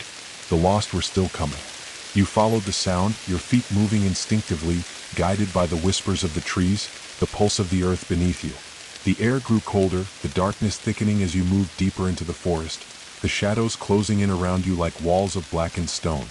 And then, in the distance, you saw them, a figure stumbling through the thick underbrush, their body shuddering with each uneven step. Their eyes were wide with panic, their hands outstretched as if searching for something, anything to grasp. It was a woman, her clothes torn, her face pale and streaked with dirt. Her hair hung in tangled strands around her face, her breath ragged as she struggled through the thickening fog. "Please, help me," she gasped, her voice breaking, her body trembling with fear. You took a step forward, but the moment your foot touched the ground, the whispers grew louder, more frantic. The trees around you seemed to shudder, their branches reaching out as if to stop you, to hold you back. The forest was reacting, protecting its own, perhaps. Or was it testing you? "You know what must be done," the keeper's voice murmured, its tone darker now. "You have been chosen. You are the one who guides the lost. Do not let them stray." The woman looked up at you, her eyes filled with desperate hope. But beneath that you could see it, fear. Not just of what lay in the forest, but of you, of what you had become. "Please, don't let it take me," she whispered, her voice breaking as her knees buckled beneath her. I don't want to end up like them." Her words struck something deep inside you, something you had not yet acknowledged. The hunger, the call, the whispers, they were real, yes. But there was something else too, a flicker of empathy, of something human that still burned in the core of your being. You felt her fear, her desperation. You understood it. And for the first time since the forest had taken you, you questioned everything. The wind howled through the trees, the branches above groaning as though in warning. The shadows deepened, swirling around you like a storm. The forest was watching. The keeper was waiting. And you knew that if you hesitated, if you faltered, there would be no going back. "You must choose," the keeper intoned, its voice distant, echoing through the trees. "The forest demands its tribute. You know what must be done. The cycle must be fed." The woman's sobs filled the air, a raw, agonized sound that seemed to pull at your very soul. You could feel the weight of the decision pressing on you. The forest wanted her. It needed her, just as it had needed so many others before her. She would be another offering, another sacrifice to the hunger that sustained it. But as you looked down at her, your mind began to swirl with thoughts of your own past, the life you had left behind, the people you had known, the warmth of the world outside this dark, suffocating place. You remembered freedom. You remembered what it felt like to choose your own path, to decide your own fate. And now, it seemed that choice had been stolen from you, replaced with a role you could never escape. But was it really gone? Could you still change things? Could you choose something different for the lost? Her eyes locked with yours again, and you saw something in them, a flicker of recognition, a fleeting moment of hope. "Please, don't let it take me," she begged again, her voice trembling. The forest waited. It was still. It was patient. It would never stop, never relent. It would consume endlessly until there was nothing left. You felt the hunger rise within you again, the need to feed it, to follow the path that had been set before you. But as you stood there, facing the woman, your hand outstretched to guide her, you realized something. The forest had already claimed you, but it had not yet claimed her. There was still time. A choice. The hunger would wait. You could choose. But what would that choice be? The air around you felt heavier now, as if the forest itself was holding its breath, waiting for you to make a decision. The woman at your feet was trembling, her desperate eyes locked onto yours, pleading for salvation, or perhaps for some way to escape the same fate that had claimed so many before her. But as you stood there, your outstretched hand hovering just above her trembling body, you felt the forest's presence closing in. The trees groaned softly, their branches creaking as though they were leaning in, eager to see what you would do. The hunger stirred within you again, a deep, gnawing sensation that spread like wildfire through your chest, crawling down your arms, curling in your veins, urging you to follow the cycle. The keeper's voice resonated once more in your mind, distant but unmistakable. The lost must be guided as you have been guided. This is your path. There is no other. The forest demands its tribute, and you must give it. The words were like an anchor, heavy and unyielding, dragging you deeper into the web the forest had spun around you. It was a lure, a temptation you could not shake. The hunger, the insatiable need to feed the forest, was powerful, a primal force that you could feel deep within your bones. It was no longer just a distant ache. It was you. You had become the hunger, the keeper, the hand that guided the lost to their fate. But there was still that flicker of rebellion within you, that small voice, the faint echo of who you once were, whispering, asking if this was truly all there was. The forest had claimed your body, yes, but could it also claim your heart? Could it erase the parts of you that still remembered what it was like to be free? You cannot escape it, the keeper's voice warned. You are bound to the forest, to the hunger. You always will be. The woman's sobs broke through the wall of your thoughts, her fear palpable, raw. Her wide, frantic eyes stared at you, full of terror and pleading. Please, she whispered, her voice barely more than a breath. I don't want to be like them. I don't want to be lost in the dark. Please don't take me. Help me. Her words were like a knife, cutting through the fog that had settled in your mind. They were the same words you had wanted to scream when you had first felt the forest's pull. The same words you had longed to say when you first realized what you were becoming.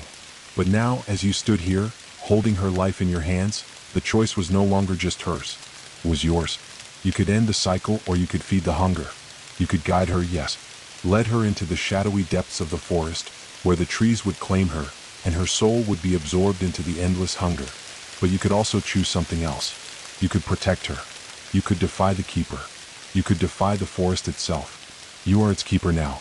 There is no escaping your role, the keeper's voice returned, stronger this time, almost accusatory. It will not let you turn away. The cycle is eternal. You are a part of it. The lost will always come, and you will always guide them. The forest, sensing your hesitation, began to stir. The trees around you creaked, their limbs swaying, groaning under the weight of centuries of ancient knowledge. Their roots twisted beneath the earth like snakes, grasping at the very soil you stood upon, as if they were trying to pull you back into their grasp. The air grew colder, the shadows lengthening, until it felt as if the forest itself was closing in around you, a living, breathing entity that was slowly suffocating you. The hunger, too, was growing. You could feel it gnawing at your chest, clawing at your insides, urging you to take the woman's life, to let her fall into the waiting darkness. She is lost. They are all lost, the keeper whispered, the voice now thick with anticipation. You know this. You have always known this. The cycle must continue. But as you looked down at the woman, her eyes filled with terror, her body trembling on the cold forest floor, you felt something shift within you. A memory flickered in the back of your mind, something from a time long before the forest had consumed you. It was a fleeting thought, like a whisper from the past, but it was enough to pull you back from the brink. The warmth of the sun, the sound of laughter, the simple joy of a life that was free from the chains of the forest. You had once been human, once had the chance to choose your own path. You had felt that freedom, and now, it was a distant echo in the depths of your soul. The hunger, the keeper's voice, the forest, they had all claimed you, yes, but they had not claimed your humanity, not yet. You will not choose her, will you? The keeper's voice hissed, growing colder, more insistent. You will not deny the forest. You cannot. But as the words echoed in your mind, something inside you snapped. The hunger still gnawed at you, pulling at your every instinct, but the part of you that remembered what it was like to be free, to make your own choices, that part refused to be silenced. You could choose. And for the first time since the forest had claimed you, you felt a true, clear resolve. You stepped forward, reaching down toward the woman, and in that instant you made your decision. You would not let the forest take her. You would not feed the hunger. Not this time. Her eyes locked onto yours in disbelief, her body still trembling with fear, but as you took her hand, you could see the faintest glimmer of hope in her eyes. You'll save me? She whispered, her voice hoarse with exhaustion and terror. You nodded, your grip firm but gentle, a strength that came from somewhere deep within you. For the first time since you had been chosen by the forest, You felt something that was not hunger, not darkness, but light, a tiny flicker of defiance, of humanity, that refused to be snuffed out. "I will," you said, your voice steady, but beneath it, you could feel the tremor of something more. "I will save you." As you pulled her to her feet, the forest seemed to grow still, as if it were holding its breath, waiting to see what you would do next. The hunger was there, waiting to pounce, but you pushed it down, ignoring the pain in your chest, the gnawing hunger that tried to take root again. The trees groaned, their branches twisting as if protesting. The earth beneath your feet trembled, and the wind picked up, howling through the branches like a warning. But you did not falter. Together, you and the woman began to walk, stepping carefully over the roots that seemed to reach out for you. You felt the forest watching, felt its eyes on your every movement. But with each step you took, you could feel the distance between you and the hunger grow. For the first time in what felt like an eternity, you were free. The journey forward felt like walking through a dream. The forest, which had once felt like an endless maze of shadows and hunger, now seemed to hold its breath, as if waiting for something. The wind, once a constant whisper of voices, now was eerily still. The trees that had towered over you, their twisted branches stretching like skeletal fingers, now appeared less threatening. They still loomed, yes, but it was as though their power had weakened in the wake of your decision. The woman at your side was silent, her hands still clutching yours. Her body shook with exhaustion, but there was a quiet relief in her eyes now, a spark of hope that had long since been extinguished in the hearts of the others who had entered the forest before her. For the first time, you felt the weight of the forest's gaze lift, its hunger momentarily silenced by the strength of your resolve. "We're getting out," you whispered under your breath, more to yourself than to her. You needed to believe it, to feel it. The very air around you felt different, lighter, though you knew better than to trust the forest's false calm. It was testing you. It was watching, waiting to see if you would break. The trees ahead seemed to part slightly, the path unfolding more clearly than it had before. For a moment, you thought you could see the distant outline of the clearing where the path had begun, the edge of the forest where your journey had started. Could it be? Could the forest truly be allowing you to leave? But as the path grew clearer, the whispers began to stir again, soft at first, like a breeze pushing through the leaves. Then they grew louder, more urgent, as though the trees themselves were speaking to each other in a language you could no longer ignore. "You cannot leave." The keeper's voice echoed in your mind, deep and resonant, like the rumble of thunder in the distance. "You belong to the forest now. The hunger has claimed you, and it will not let you walk away." The voice was like a lash, sharp and cold, but there was something in its tone that unsettled you more than it should have. Sounded like fear. "You cannot escape. You cannot defy the forest's will. It is in your blood now." You stumbled slightly, the weight of the words threatening to pull you back into the depths of despair, but the woman beside you squeezed your hand tighter, her grip firm despite the exhaustion. She too had heard the voice. The fear in her eyes was replaced with something else, determination. "We can leave," she whispered, her voice trembling but resolute. "We have to leave. It's the only way we survive." Her words gave you strength, grounding you in the present. The hunger was still there, deep in your chest, gnawing at your insides, but it felt distant now, like a fading echo. You weren't going to feed it. You weren't going to fall into the same trap that had claimed so many before you. This time you would find a way out. You took a deep breath, steadying yourself. The path ahead seemed brighter now, more distinct, as if the forest itself were retreating in the face of your will. The shadows that had once clung to your every step were beginning to dissipate, revealing the true nature of the land around you. The twisted trees, the suffocating darkness, they were illusions, tricks the forest had used to ensnare you. The clearing loomed closer, and with it, the edge of the forest. You could feel the cool night air on your skin, the faint scent of rain on the wind, a sign of something beyond the forest, something that had been denied to you for so long. But even as the edge of the forest grew near, a sense of unease began to settle over you. The whispers intensified again, no longer soft or distant, but frantic, as though the trees were calling out to each other in desperation. The ground beneath your feet began to tremble, just slightly at first, like the quivering of a leaf in the wind. But then it grew, the vibration growing stronger, the earth beneath you shuddering in a rhythmic, pulsing beat. The hunger. It was rising. "You cannot escape," the keeper's voice thundered, now vibrating through the air itself. "You are bound to the forest. You will never be free." You felt the pulse beneath your feet, stronger now, like the heartbeat of something ancient, something vast and all-consuming. The forest was not going to let you leave. It had been feeding on your very essence, your fear, your hesitation. It would not allow you to break free. The trees ahead of you twisted and writhed, their branches reaching out, moving as though they were alive, clawing at the air. The path before you closed off, and you realized with a jolt that the clearing you had thought was just ahead was vanishing. The forest was reclaiming it, shifting the landscape, warping reality around you. The woman beside you gasped, her hands slipping from yours as the ground beneath her feet seemed to split open. Roots burst through the soil, snaking around her ankles, pulling her down into the earth. Her scream echoed through the forest, a sound of pure terror, and for a moment, you were frozen in place. But then the hunger rose up within you like a tidal wave, a force you could no longer ignore. It clawed at your chest, roaring for release. "It is too late," the keeper's voice boomed, now a chorus of countless voices, each one more insistent than the last. "The cycle is eternal. You cannot outrun it. You belong to us." The forest was pulling her in, and you were powerless to stop it. The roots wrapped around her waist, dragging her deeper into the soil, but as you reached out to help her, you felt a sudden surge of power. It wasn't the forest. It wasn't the keeper. It was something else, something inside you. You were not just the keeper of the forest anymore. You were something more, something that could defy it. The hunger inside you exploded. The path before you tore open, the ground beneath you shaking with the force of a storm. You felt the earth tremble with the weight of your defiance, the forest around you trembling in response. The trees groaned as though in pain, their branches cracking and splintering under the force of your will. With a final, decisive push, you tore the roots from the earth, pulling the woman free, and together you ran. The forest roared, its voice filled with rage, but you did not look back. You couldn't. The hunger was still there, pulling at your soul, trying to drag you back into the darkness. But with each step you took, the force of your defiance pushed the forest back. The trees recoiled, their branches retreating as you moved further from them, further from their grip. The clearing ahead grew brighter, the boundary between the forest and the world beyond now visible in the distance. You could feel the cool, fresh air of the outside world, the scent of rain and earth, the promise of freedom. And then, just as the forest seemed to close in one final time, you broke through. The trees fell silent behind you. The hunger, though still present, was far away now.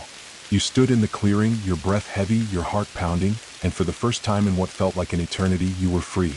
The woman at your side was still breathing heavily, her body trembling from the ordeal, but she was alive. And so were you. You had broken the cycle. You had defied the forest's will. And though the hunger would always remain, the choice had been yours. You had chosen to walk away. For now you were free. The air outside the forest felt different, like the very weight of the world had been lifted from your shoulders. The faint scent of rain lingered in the air, and the cool breeze felt like a balm to your skin, refreshing and pure. You had crossed through the boundary of the forest, but it didn't feel like a victory, not entirely. The hunger still pulsed deep inside you, a constant reminder of what you had left behind. The forest's grip was not easily shaken, and though you stood on the edge of it, you could still feel its pull. The woman at your side collapsed to her knees, breathless, her arms trembling as she hugged them tightly to her chest. The terror was still fresh in her eyes, her wide gaze searching the trees as though expecting something to emerge from the shadows, to claim her again. You knelt beside her, placing a hand gently on her shoulder, offering what comfort you could. She glanced at you, her expression still one of disbelief, as if she couldn't quite process what had just happened.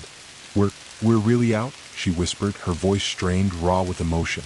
You nodded slowly, feeling the deep exhaustion that had built up over the past days, or was it weeks? Time had blurred in the forest, and now that you were free, it seemed like the hours had stretched and contracted in impossible ways.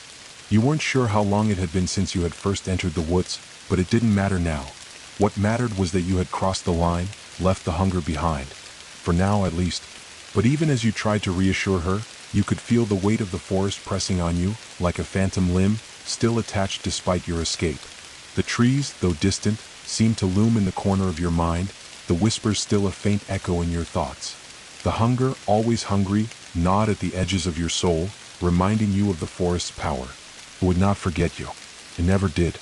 "I can still hear it," you murmured, your voice almost lost to the wind. The woman, her hands trembling, turned to look at you. "You're not free?" Her words hit you harder than you expected. Was I free? The question echoed in your mind as you stared into the forest. You had walked away. You had escaped its grasp. But the hunger, it would never be satisfied. Not entirely. The forest had a way of keeping its grip on you, even if you weren't physically within its boundaries. You had become part of it, had given yourself to it, and it would never fully let you go. No, you weren't free. You were just outside its reach for now. The forest doesn't let go, you said quietly, almost to yourself. It always finds a way back. The woman looked at you, her brow furrowing in confusion.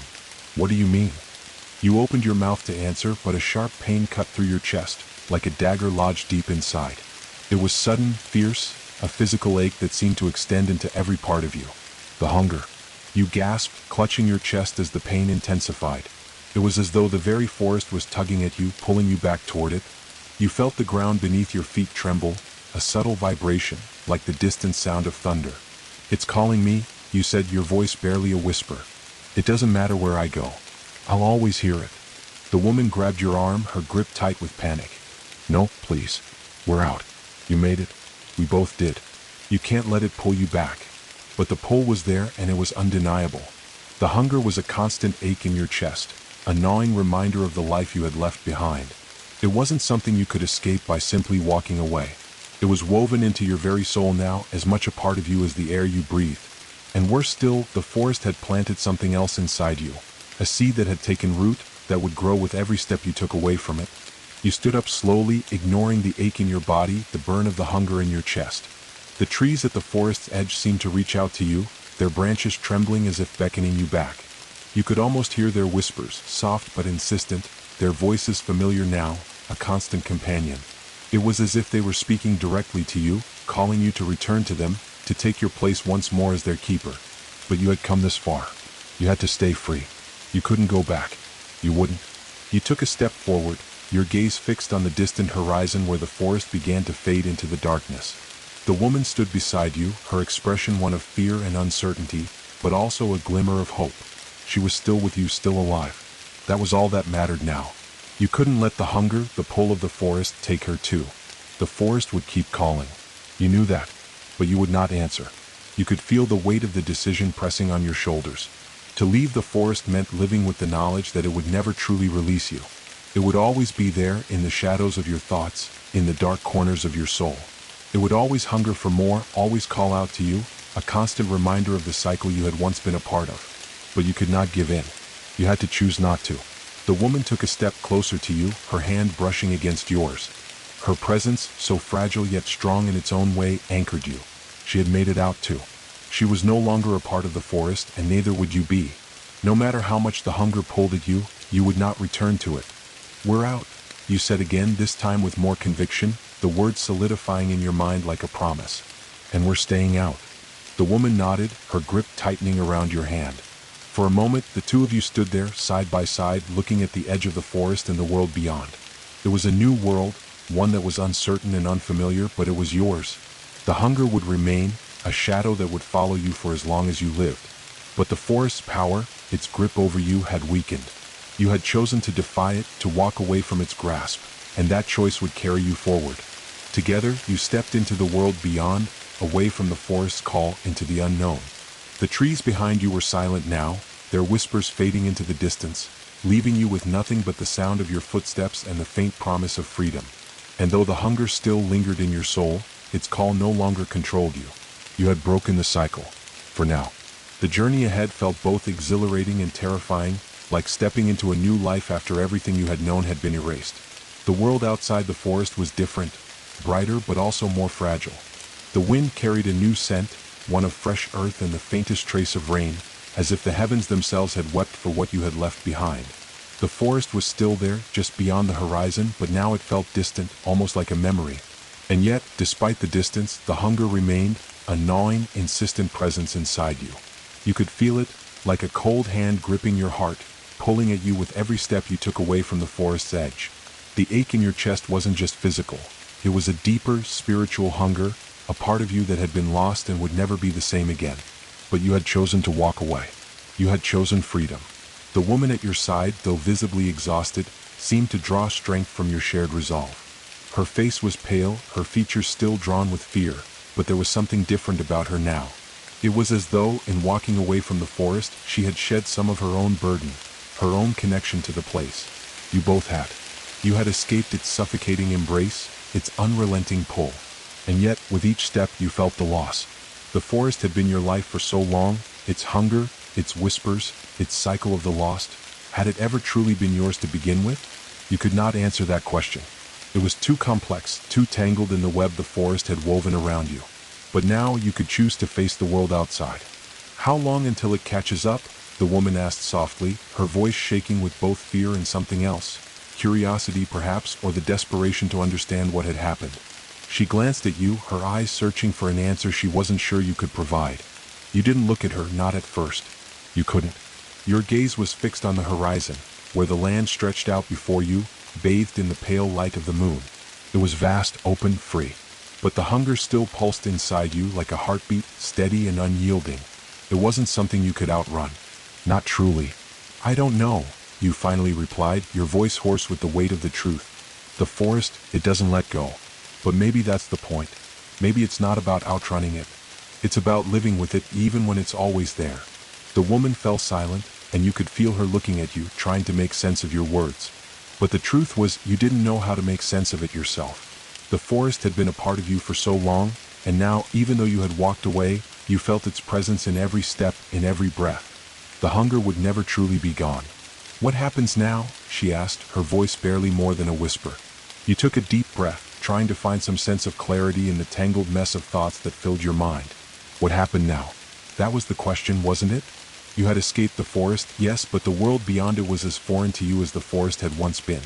The hunger would follow no matter how far you traveled. But the question now was, what would you do with it? The world around you was dark, the stars scattered above like a scattered map of forgotten constellations. The night was quiet, the air cool and crisp, but it was alive with possibility. For the first time in what felt like forever, there were no trees, no shadows, no whispers, just the open sky and the road stretching out ahead. You had been in the forest for so long, your world had been confined to its boundaries. Now that you were free, you realized how little you truly knew about the world outside. You had forgotten what it was like to choose, to live without the weight of the forest's demands, without the hunger gnawing at your soul. The hunger. Even now you could feel it. It wasn't just a physical ache. It was like a whispering voice, distant but insistent, calling you back, urging you to turn around, to return to the place where you had belonged. The forest was still there waiting for you. It would always be there, just beyond the edge of your mind, a shadow in the corner of your thoughts. But you would not return. Not willingly. You had made your choice. You would face the world with the hunger inside you, and you would learn to live with it. You had to. We keep moving forward, you said, finally breaking the silence. We don't stop. We can't. The woman nodded slowly, her face pale but resolute.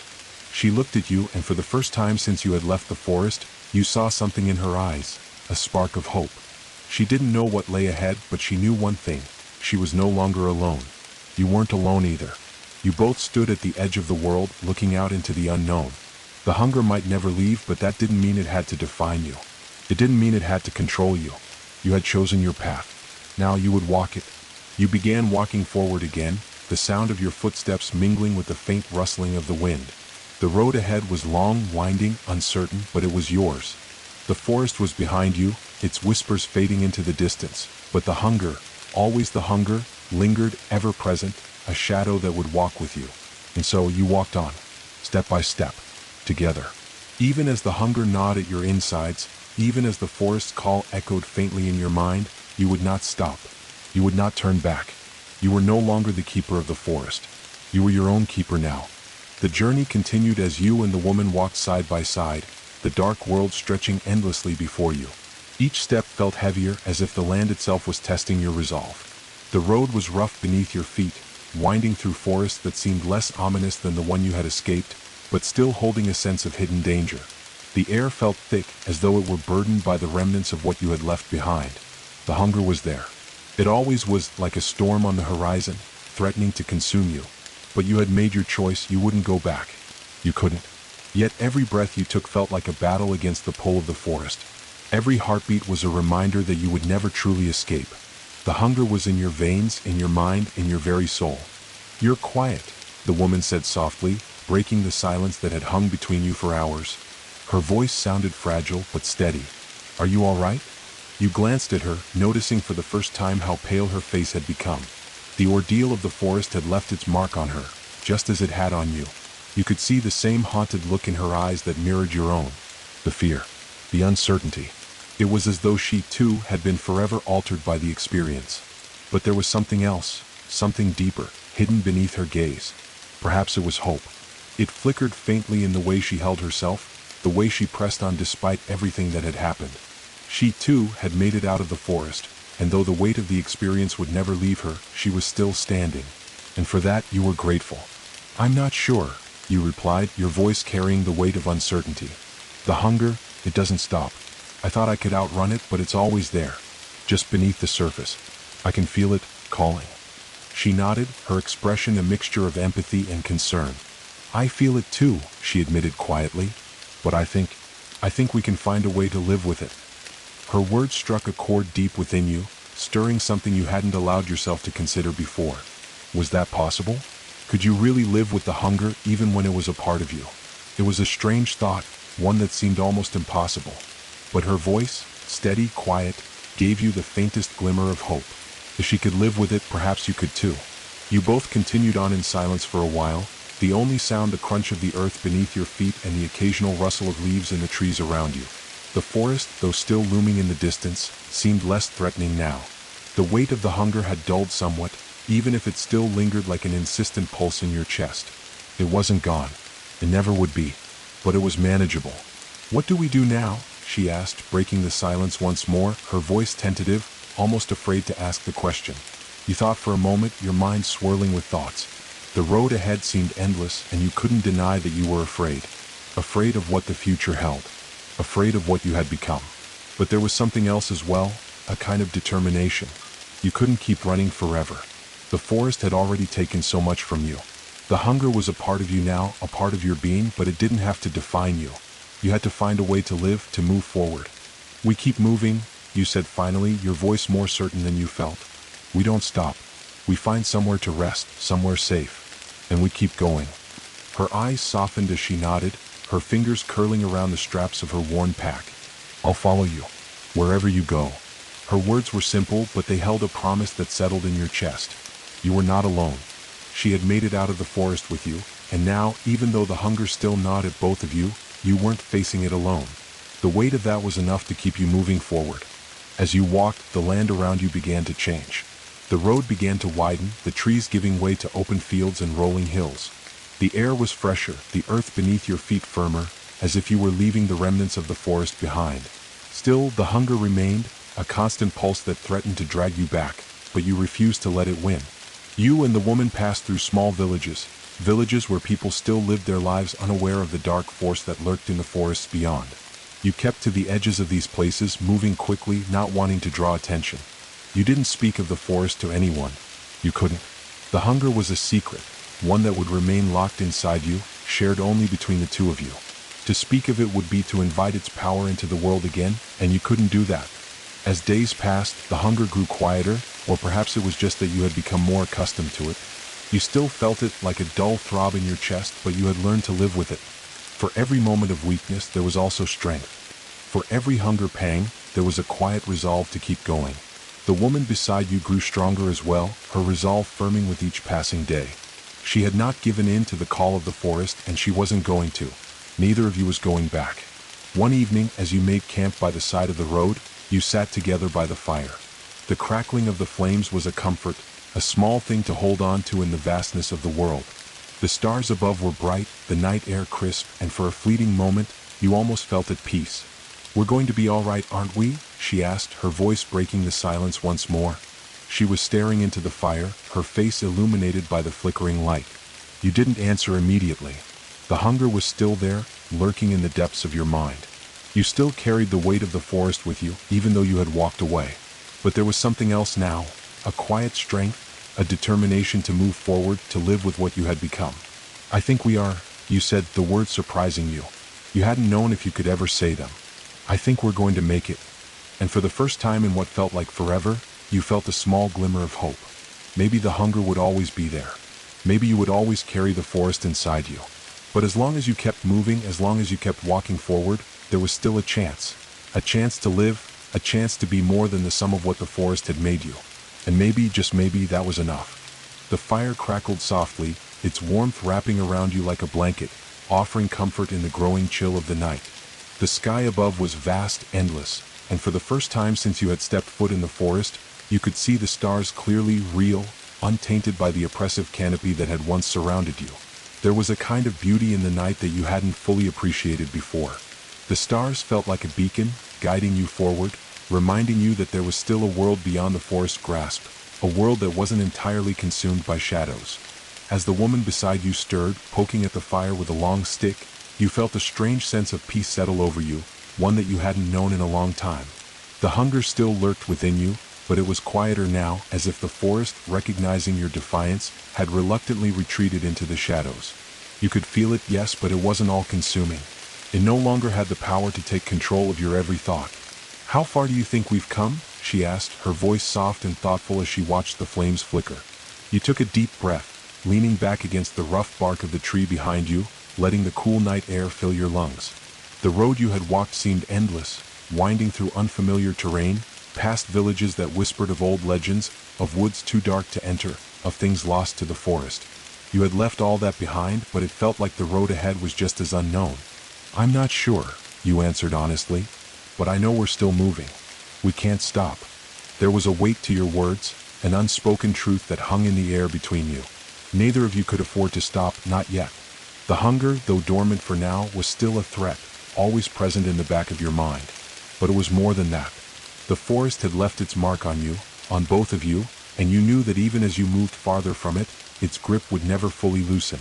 The hunger was a part of you now, just as much as your heart, your breath, your thoughts.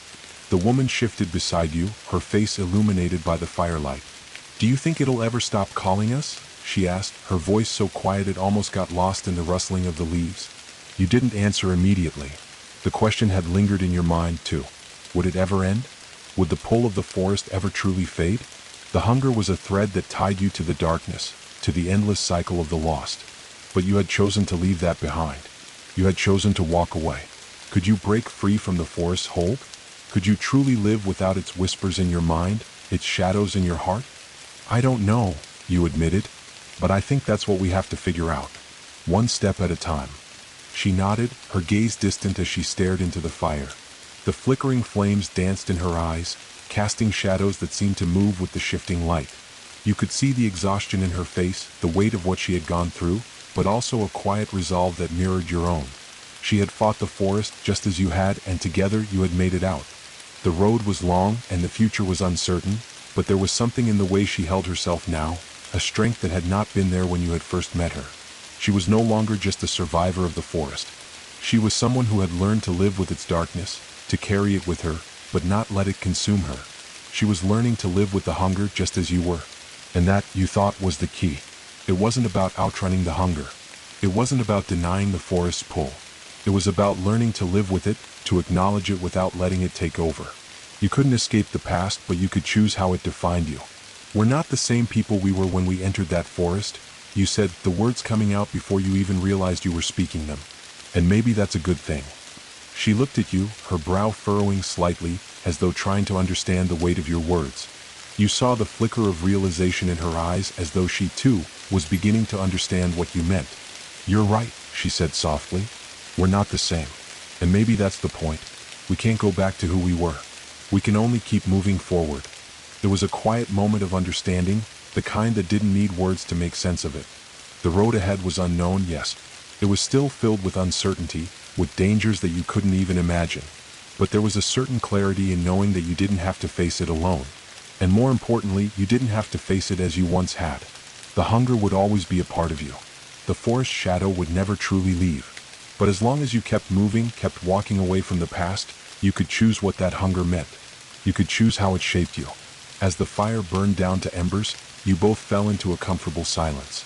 The air around you seemed to shift, as though the world itself had exhaled, releasing the tension that had held it tight for so long. The hunger was still there, deep within, but it didn't feel like it had the power to control you anymore. You had chosen to live with it. You had chosen to walk away. The night grew colder, and you both huddled a little closer to the fire, sharing its warmth. The stars above shone brighter now, their light steady and unyielding in the vastness of the sky. You could see the road ahead more clearly, the path stretching out before you like a ribbon of possibility. The forest was behind you, its darkness fading into memory. And for the first time in what felt like an eternity, you allowed yourself to believe that the future might be just a little bit brighter. The hunger would remain, but so would you. And together you would find a way to make it through. The days blurred into one another as you continued your journey, the landscape shifting with each new dawn. The world outside the forest was both a relief and a challenge. The air felt clearer, the sun warmer, and yet there was an underlying emptiness to everything. You were free of the forest's physical grasp, but the echoes of it still haunted every corner of your mind. The hunger was a constant, like a shadow that would never leave. It didn't consume you as it once had, but it was always there, just beneath the surface, waiting. The woman walked beside you, silent for the most part, but her presence a steady anchor. There were moments, brief but profound, when you saw glimpses of the person she had been before, the woman who had entered the forest with the same hope and strength you had once possessed. But the forest had changed her just as it had changed you. There was no going back to what you were before. "Do you ever wonder if it's all worth it?" she asked one evening as the two of you set up camp by the side of the road, the forest now distant but still an ever-present shadow in your thoughts. Her voice was quiet, tinged with a kind of weariness that mirrored your own. You paused, your fingers brushing against the cool, damp earth as you gathered firewood. The question hung in the air between you, heavy and unresolved. Did you ever wonder if it was worth it? The struggle, the hunger, the never-ending push to move forward despite the pull of the past? You had asked yourself the same thing 1,000 times since leaving the forest. You had walked away, yes, but at what cost? The hunger had been with you every step of the way, gnawing at your insides, reminding you of the forest's grip. It had taken so much from you, your sense of self, your sanity, your peace. It had forced you to confront parts of yourself you had never wanted to see. And still you moved forward. Was it worth it? "I don't know," you finally said, the words heavy with the truth. "Sometimes I wonder if we'll ever truly be free of it. The hunger, the darkness. It's a part of us now. I can feel it in my bones." She nodded slowly, her gaze distant as she stared into the flames. The fire crackled softly, casting dancing shadows across her face. "I think we're always going to carry it with us. But maybe that's part of living. Learning to live with the things that haunt us instead of running from them." Her words resonated deep within you, and for a moment, you were struck by the simplicity of the truth she had spoken. It wasn't about escaping the hunger. It wasn't about outrunning the past. It was about learning to live with it, to accept that some parts of you could never be healed, could never be erased. And maybe, just maybe, that was the path to freedom. You sat down beside her, the fire crackling between you, its warmth a small comfort in the growing chill of the night.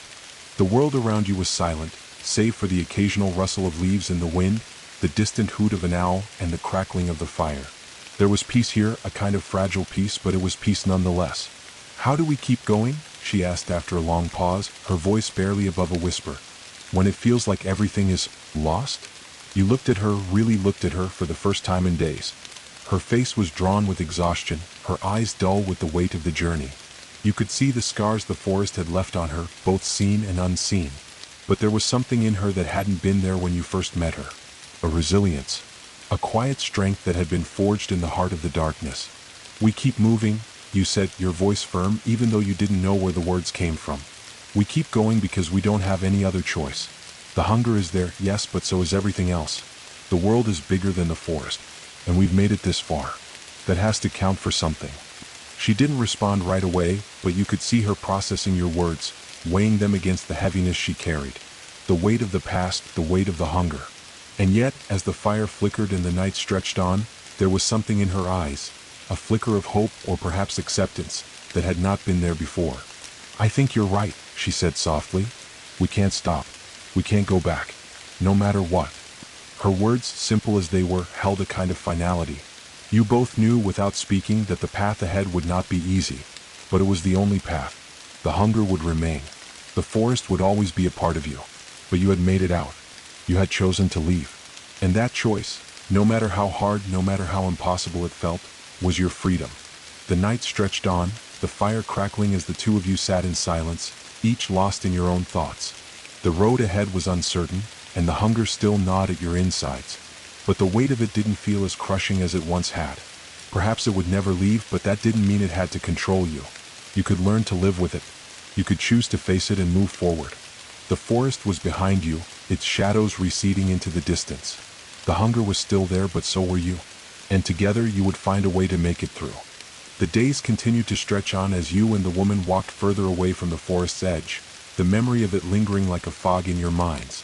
The hunger, though quieted for the moment, still gnawed at your insides, pulling at you in ways you couldn't explain. The world outside the forest felt strange, almost alien in its vastness. The open skies, the endless roads, the silence, it was too much at times, and you could feel yourself wanting to retreat into the comforting familiarity of the forest shadows, where the hunger had a different rhythm, a different kind of control. But you didn't retreat. You couldn't. The woman beside you seemed to be in the same state of quiet turmoil, her steps slow and deliberate, her face sometimes creased with the weight of unspoken thoughts. She didn't look at you as often anymore, as if there was something unspoken between you, something too heavy to be shared with words. You had both become survivors, but survival wasn't the same as living. You knew that now. One evening, as dusk descended upon the land, painting the sky in shades of purple and amber, you set up camp beside an old, abandoned road. The remnants of the world before the forest, perhaps, overgrown by wild grass and marked only by the occasional broken stone or crumbling foundation. The path was empty, desolate, as though no one had walked here in a lifetime. It felt like a reflection of how you both felt, displaced, out of sync with the world around you. The fire crackled, a small comfort in the cooling night, but the air between you and the woman was thick with unspoken words. It had been days since either of you had truly spoken about the forest, about the hunger, about the darkness that still haunted you both. You had moved forward, yes, but only in body. Your minds, your hearts, those remained in the shadow of what you had escaped. "Do you ever think about going back?" she asked suddenly, her voice breaking the silence. It wasn't the question you expected, and it left you reeling for a moment. The firelight flickered as you stared at her, trying to make sense of the words. "Going back," you repeated, your mind still processing the question. "Back to the forest?" She nodded, her eyes fixed on the dancing flames. "Sometimes. I think about it. I think about the hunger, the way it pulls. I wonder if I could just go back. Let it take me again. Maybe it would be easier." The admission stunned you. It wasn't the kind of thought you expected from her.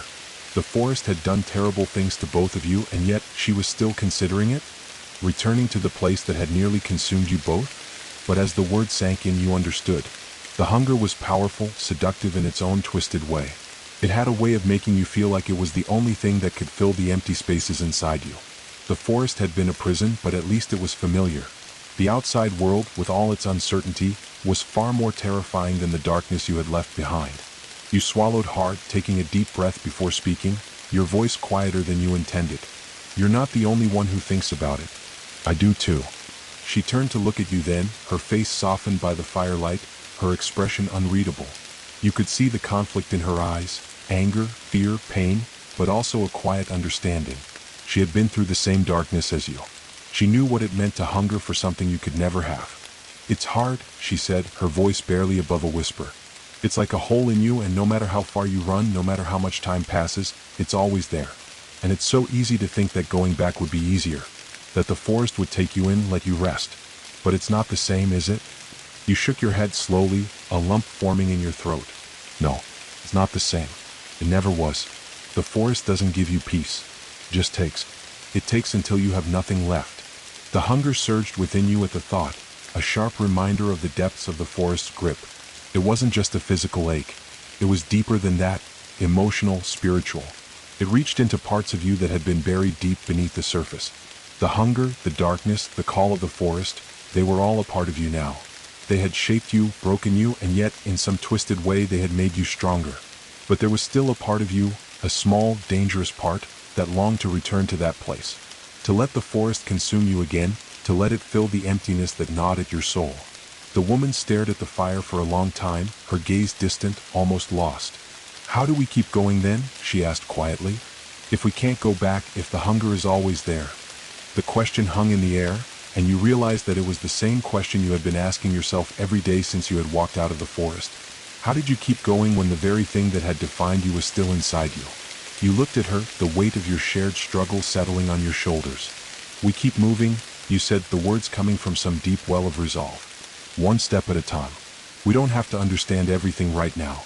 We just have to keep moving forward, even if we don't know where we're going." The woman's eyes met yours, and for the first time in a long while, there was a spark of something in them. Maybe it was hope, or maybe it was acceptance. But whatever it was, it made the journey ahead seem just a little bit less impossible. "And if we can't make it?" she asked, her voice low but steady. "Then we fight," you said simply. "We fight until we can't fight anymore." She nodded, her shoulders sagging slightly, as though the weight of her thoughts had finally found a place to rest. All right. One step at a time. The fire crackled again, sending a shower of sparks into the air. You both sat there for a while in the silence of the night, the weight of the past still pressing down on you, but with a strange sense of peace settling between you. The hunger would always be there, a part of you. But so were you. And that was enough for now. You had both walked away from the forest, but the road ahead was still uncertain. The hunger would always pull at you, calling you back to the place you had escaped. But you were stronger now. Together you would keep moving forward step by step. Because you had no other choice. The world beyond the forest was an endless horizon of uncertainty. The road wound through villages that felt too bright, too cheerful. And yet the deeper you traveled, the more you realized how much of the world had moved on, leaving behind things you couldn't quite grasp. The hunger was still a constant presence, though it no longer gripped you with the same intensity. It was quieter, lurking beneath the surface of your thoughts, a reminder of what you had left behind but not something that controlled you entirely. The woman walked beside you, and though the path was long and the journey still uncertain, her presence had become something of an anchor. In the beginning, you had both been broken by the forest, torn apart by its hunger and darkness. But now, there was a quiet understanding between you, an unspoken bond that neither of you had anticipated. You had been through the same ordeal, and though the hunger still echoed in your minds, it no longer seemed like the only thing that defined you. It was a strange, almost surreal feeling to walk freely again, to feel the earth beneath your feet without the oppressive weight of the forest pressing down on your shoulders. But as the days wore on, you began to realize that the freedom you had fought for was not as simple as you had imagined. The world beyond the forest was vast, unfamiliar, and full of its own set of challenges. The hunger, too, was something you couldn't outrun. It would always be there, just below the surface, pulling at you in ways you couldn't explain. The days turned into weeks, and the road became harder, steeper, as if the land itself was testing your resolve. The hunger was always there, gnawing at your insides, but there were other things, too. Memories of the forest, flashes of the darkness that you could never fully escape. You had walked away from it physically, but it was still there, lurking at the edges of your consciousness, waiting for a moment of weakness. One evening, as the sky began to darken with the approach of night, you and the woman found a small cabin at the edge of a quiet village. The cabin looked abandoned, its windows dusty and its door slightly ajar, but it offered shelter from the cold and the endless wandering. You both decided to rest there for the night, needing a break from the constant movement, from the ever-present weight of the hunger. As you gathered wood for the fire, you felt the quiet pull of the hunger once more, but it was different this time. It wasn't the sharp, biting need that had driven you in the forest. It was softer now, quieter, like the distant hum of a storm far off on the horizon. It didn't demand, it simply existed, a reminder that the forest's hold would never completely loosen. The woman entered the cabin, her face pale as she stepped into the warmth of the small fire you had started. She sat down with a heavy sigh, her hands trembling slightly as she rubbed them together for warmth. There was something in her eyes, a distant look, like she was staring at something only she could see. You watched her for a moment, feeling a tightness in your chest, the hunger stirring again. But you pushed it down, focusing on the task at hand. The warmth of the fire was a welcome distraction, its orange glow casting long shadows across the room, making the small cabin feel even more isolated from the rest of the world. Finally, after a long silence, the woman spoke, her voice quiet, almost fragile. "Do you ever wonder if we'll ever be enough?" You looked at her, trying to make sense of her words. It had been a long time since either of you had spoken about the deeper questions, the things that lingered in the quiet spaces between breaths. "Enough?" you echoed, your brow furrowing in confusion. "Enough for what?" She glanced at you then, her eyes heavy with the weight of something unspoken. "Enough for the world out here. Enough to live without the hunger. Enough to be whole again." The question hit you harder than you expected. For a moment you couldn't find your voice. The hunger, the longing for the forest's dark embrace, it was always there in the back of your mind. Could you ever truly be free of it? Could you ever truly be whole again? The woman's face softened as she continued, her words almost a whisper. "I don't think I'll ever be enough. Not like I was before. Not like we were before the forest took us." You felt a pang of something deep inside, something that was both sorrow and understanding. The forest had changed you. It had taken things from you that you could never get back. You weren't the same person you had been when you first entered it, and neither was she. But was that a bad thing? You sat down next to her, the fire crackling between you, the warmth of the flames a contrast to the cold emptiness inside you. You reached out, gently taking her hand in yours. Her skin was cold, and you could feel the tremor in her fingers. "We're not the same, no, you said softly, your voice barely more than a whisper. But maybe that's not such a terrible thing. The forest took a lot from us, but it didn't take everything. We're still here. We're still alive. And maybe that's enough for now. Her eyes met yours, and for a moment, the weight of her unspoken fears seemed to lift, if only for a second. The hunger was still there, a quiet ache that you both carried with you, but perhaps that was something you could learn to live with. The scars of the forest were deep, but they didn't have to define you. They were a part of you, yes, but not the whole of you. Do you think we'll ever stop feeling like this? She asked, her voice fragile, the question raw and vulnerable. You didn't have an answer. You didn't know if the hunger would ever stop, if the pull of the forest would ever fade. But you knew one thing for sure. As long as you had each other, you would keep moving forward. You would keep fighting, even if the hunger never went away. You would find a way to live with it together. Maybe not, you said after a long pause, your voice steady. But we'll keep going. We'll keep moving forward. And in that moment, as the fire crackled and the night settled around you, you realized that perhaps that was enough. You didn't have to be whole again, didn't have to be the people you were before the forest. You just had to keep walking, keep surviving, and keep each other close. The hunger would remain. The scars would remain. But so would you. Together. The days passed slowly after that night, each one blending into the next as you and the woman continued your journey. The hunger still lingered, but now it felt more like an old wound, present but not as sharp. The weight of the forest's darkness was always with you, hovering in the periphery of your thoughts, but you had both learned to carry it, to live with it as you moved through the world beyond. There were moments when the road ahead felt unbearably long, the path stretching out into an uncertain future. The world outside the forest was both beautiful and alien, filled with landscapes you had never seen and people you would never understand. The quiet villages, the bustling towns, the people who lived their lives in a way that seemed foreign to you, they were all reminders of what you had lost. But there was something else too. There was a sense of freedom, however fleeting, in not being surrounded by the suffocating shadows of the forest. The sky above you felt wide, endless, and at times, you could almost forget that the hunger existed at all. You could almost feel like you were someone else. Someone who had never walked into that cursed place, someone who didn't carry the weight of its memory. But those moments were rare. The hunger would never let you forget. It was during one of these rare moments of peace, as you both sat beside a river that glimmered silver in the fading light of dusk, that you realized how much the world had changed. The forest, with its twisting trees and dark, oppressive air, had shaped everything you were. But out here, in the open, there was so much more to consider, so many things you had never thought about, never imagined. The woman was quiet beside you, her gaze fixed on the flowing water.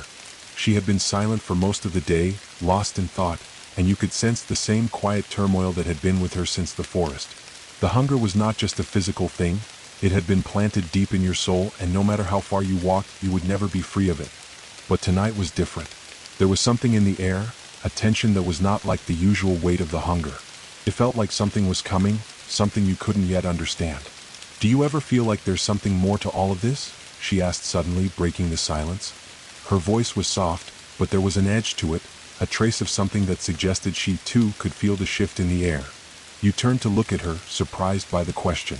More? You echoed, unsure of what she meant. More than what? She met your gaze, her eyes intense, as if she were searching for something in you, something she couldn't quite put into words. I don't know.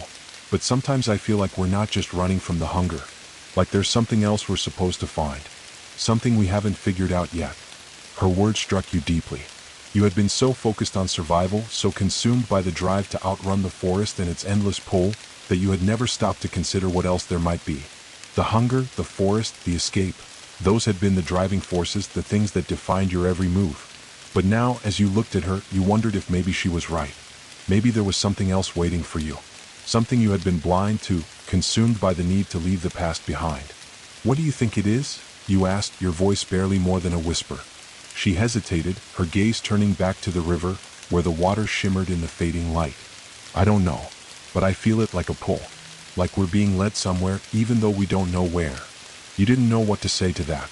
The hunger was a constant presence, a heavy weight that followed you wherever you went, but now there was something else, something intangible, pressing against you both. The thought of it was unsettling, like the first crack of thunder before a storm. A warning, a sign that something was coming. The silence stretched on, heavy and thick, as the river babbled softly nearby. The hunger in your chest felt sharper, as though it too sensed the change. You could feel it pulsing inside you, a reminder that you could never truly outrun it. But now there was the faintest whisper, a feeling that something else was waiting, something just beyond your reach. Suddenly, there was a rustling from the trees behind you, a sound too deliberate to be the wind. You tensed, your hand instinctively going to the dagger at your side. The woman stood up, her face alert, her eyes scanning the trees. "Did you hear that?" she asked, her voice low. You nodded, your senses sharpening as the world around you seemed to hold its breath. The air had grown colder, and the distant sound of the river no longer seemed as soothing. There was something in the air, something you couldn't quite explain. The hunger in your chest flared for a moment as if it too were aware of the shift. The rustling grew louder, and then from the shadows of the trees, a figure emerged. A silhouette that was tall and thin, almost unnaturally so. You couldn't make out its features in the dimming light, but the shape of it was wrong. Too tall, too thin, like something that didn't belong.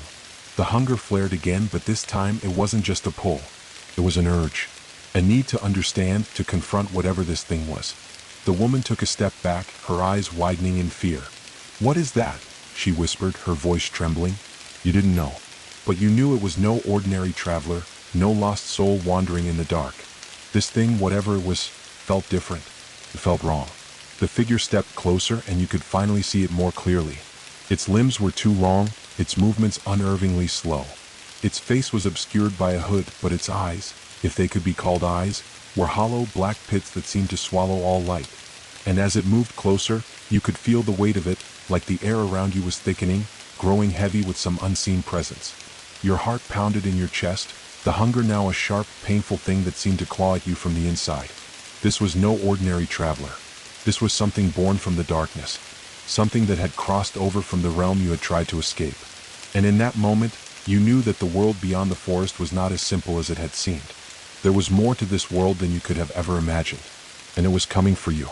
The air around you thickened, pressing in with a weight you hadn't felt in days. The figure before you was no longer just a shadow, it was something alive, something ancient.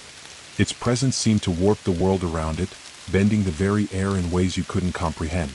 The hunger inside you flared with such intensity that it felt like your body was being torn in two, caught between the drive to escape and the unnatural pull of whatever this thing was. The woman beside you stiffened, her hand instinctively reaching for a weapon you knew she didn't carry. She looked to you, her face pale with fear. "What is it?" she whispered, barely audible over the crackling fire.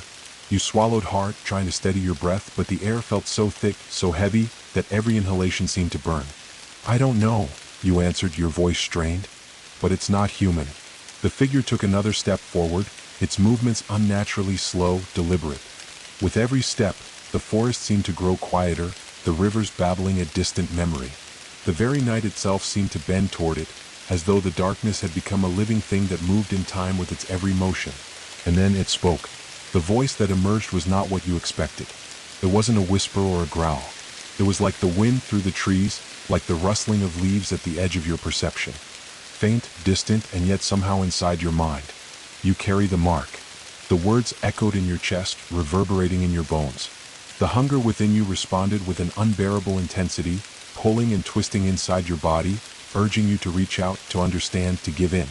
The force of it was overwhelming, as though the very essence of your being was being torn apart.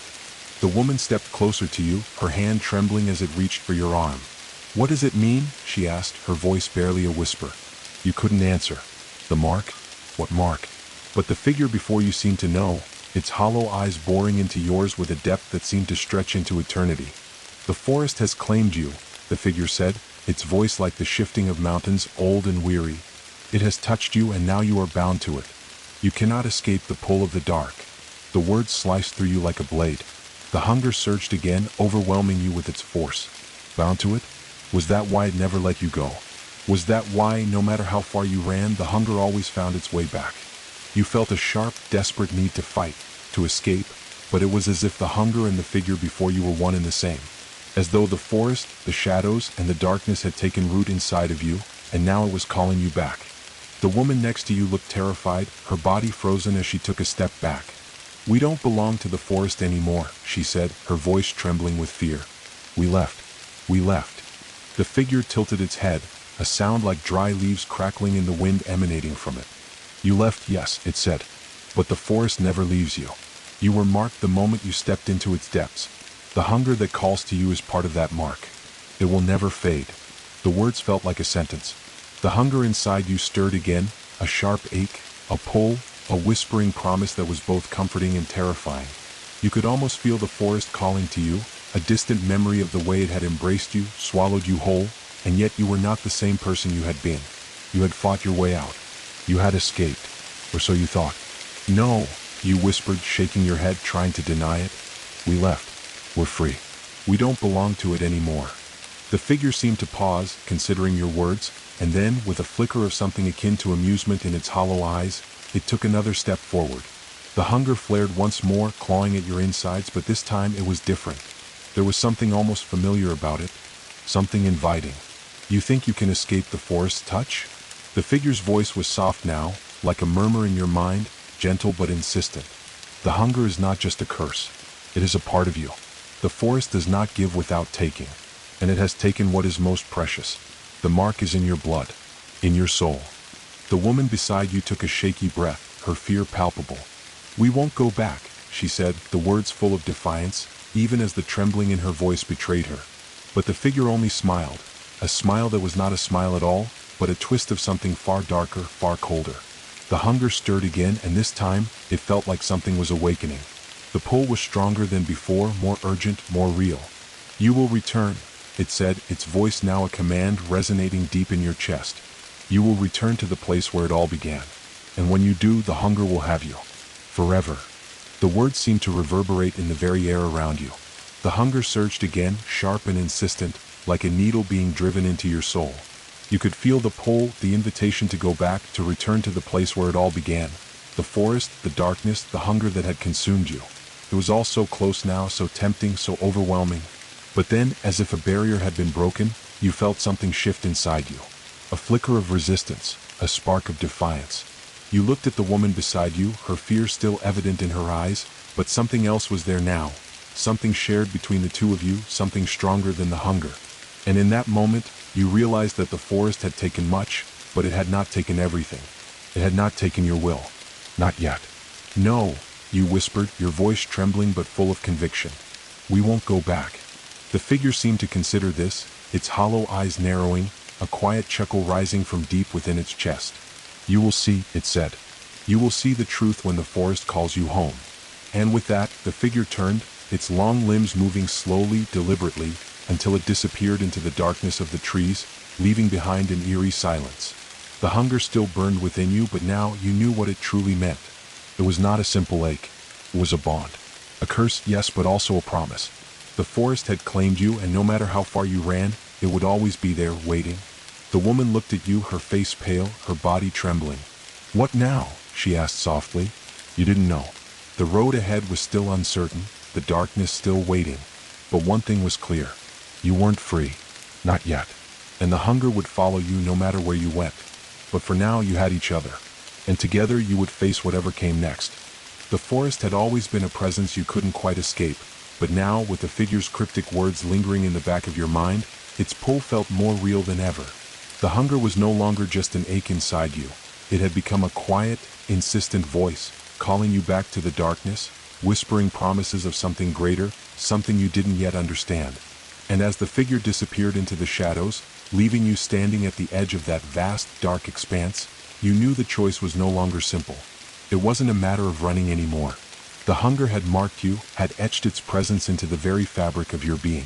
You and the woman stood in silence for a long time after the figure had gone, the weight of its words pressing down on you both. The fire you had built earlier seemed insignificant now, its warmth fading into the cold air. The hunger in your chest was quiet for the moment, but it wasn't gone. It was just waiting. She turned to you, her face drawn with exhaustion and fear. Do you think we can outrun it? Her voice was strained, like a thread ready to snap. You met her gaze, unsure of the answer. Could you outrun it? Could you escape the bond that the forest had forged between you, or was this simply the beginning of something much darker? You felt the weight of it, that hollow pull that seemed to seep into your bones. Every step you took away from the forest had seemed like progress, but now you weren't so sure. The figure had said that the forest never truly let go. And as much as you hated it, you couldn't deny that there was a part of you that wanted to return. The hunger was a part of you now, woven so deep into your soul that even as you fought to move forward, it pulled you back.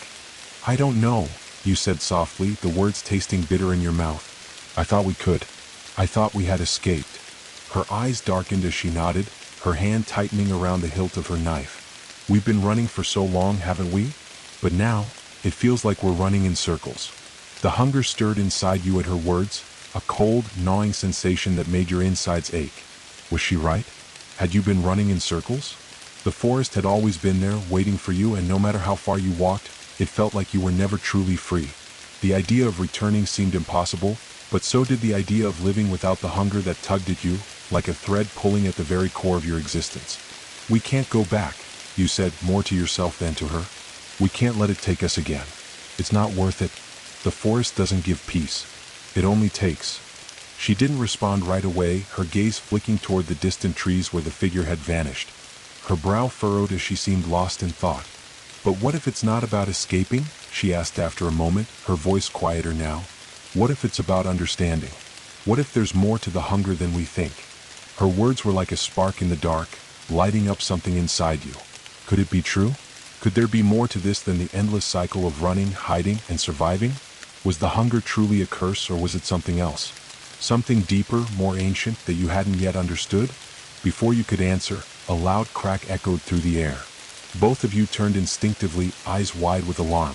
In the distance, the trees seemed to shift, their shadows lengthening unnaturally as if something was moving within them. The air grew colder, the fire flickering violently in response to the sudden shift in the atmosphere.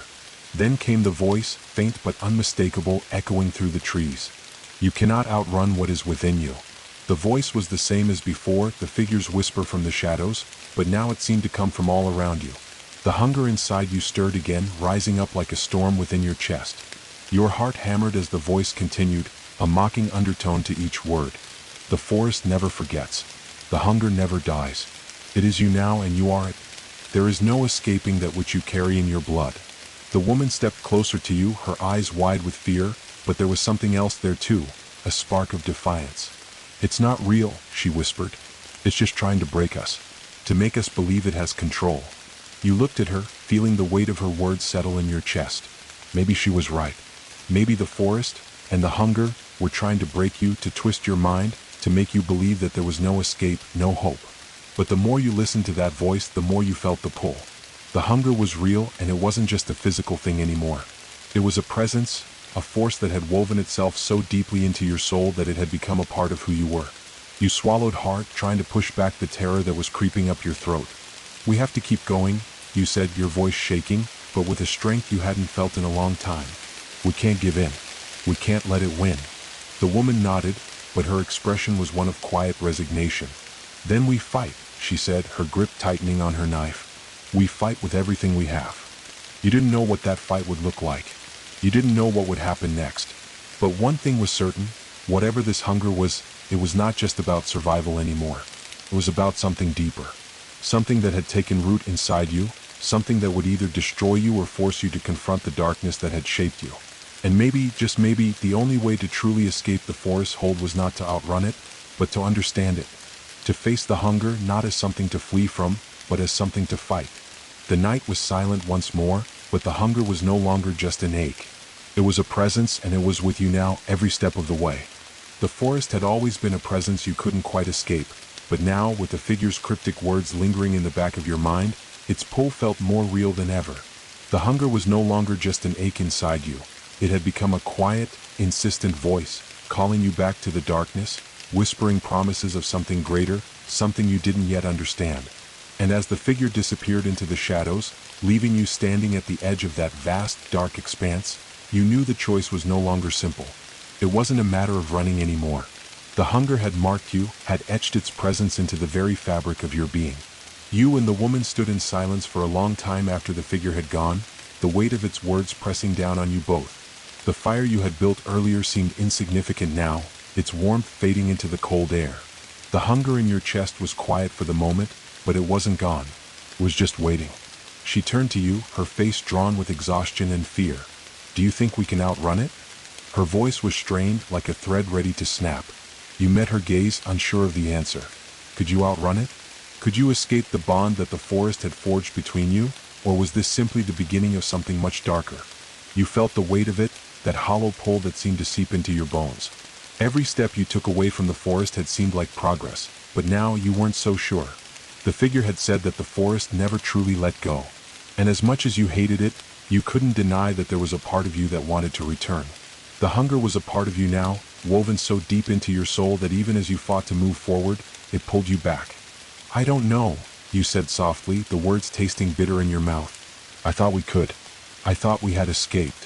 Her eyes darkened as she nodded, her hand tightening around the hilt of her knife. "We've been running for so long, haven't we? But now, it feels like we're running in circles." The hunger stirred inside you at her words, a cold, gnawing sensation that made your insides ache. Was she right? Had you been running in circles? The forest had always been there, waiting for you, and no matter how far you walked, it felt like you were never truly free. The idea of returning seemed impossible, but so did the idea of living without the hunger that tugged at you, like a thread pulling at the very core of your existence. "We can't go back," you said, more to yourself than to her. "We can't let it take us again. It's not worth it. The forest doesn't give peace. It only takes." She didn't respond right away, her gaze flicking toward the distant trees where the figure had vanished. Her brow furrowed as she seemed lost in thought. "But what if it's not about escaping?" she asked after a moment, her voice quieter now. "What if it's about understanding? What if there's more to the hunger than we think?" Her words were like a spark in the dark, lighting up something inside you. Could it be true? Could there be more to this than the endless cycle of running, hiding, and surviving?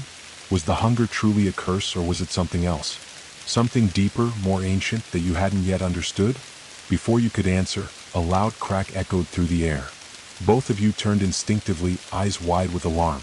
In the distance, the trees seemed to shift, their shadows lengthening unnaturally as if something was moving within them.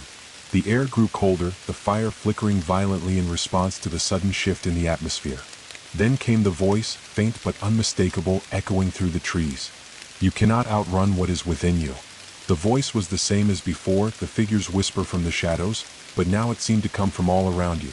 The hunger inside you stirred again, rising up like a storm within your chest. Your heart hammered as the voice continued, a mocking undertone to each word. "The forest never forgets. The hunger never dies. It is you now, and you are it. There is no escaping that which you carry in your blood." The woman stepped closer to you, her eyes wide with fear, but there was something else there too, a spark of defiance. "It's not real," she whispered. "It's just trying to break us, to make us believe it has control." You looked at her, feeling the weight of her words settle in your chest. Maybe she was right. Maybe the forest and the hunger were trying to break you, to twist your mind, to make you believe that there was no escape, no hope. But the more you listened to that voice, the more you felt the pull. The hunger was real, and it wasn't just a physical thing anymore. It was a presence, a force that had woven itself so deeply into your soul that it had become a part of who you were. You swallowed hard, trying to push back the terror that was creeping up your throat. "We have to keep going," you said, your voice shaking, but with a strength you hadn't felt in a long time. "We can't give in. We can't let it win." The woman nodded, but her expression was one of quiet resignation.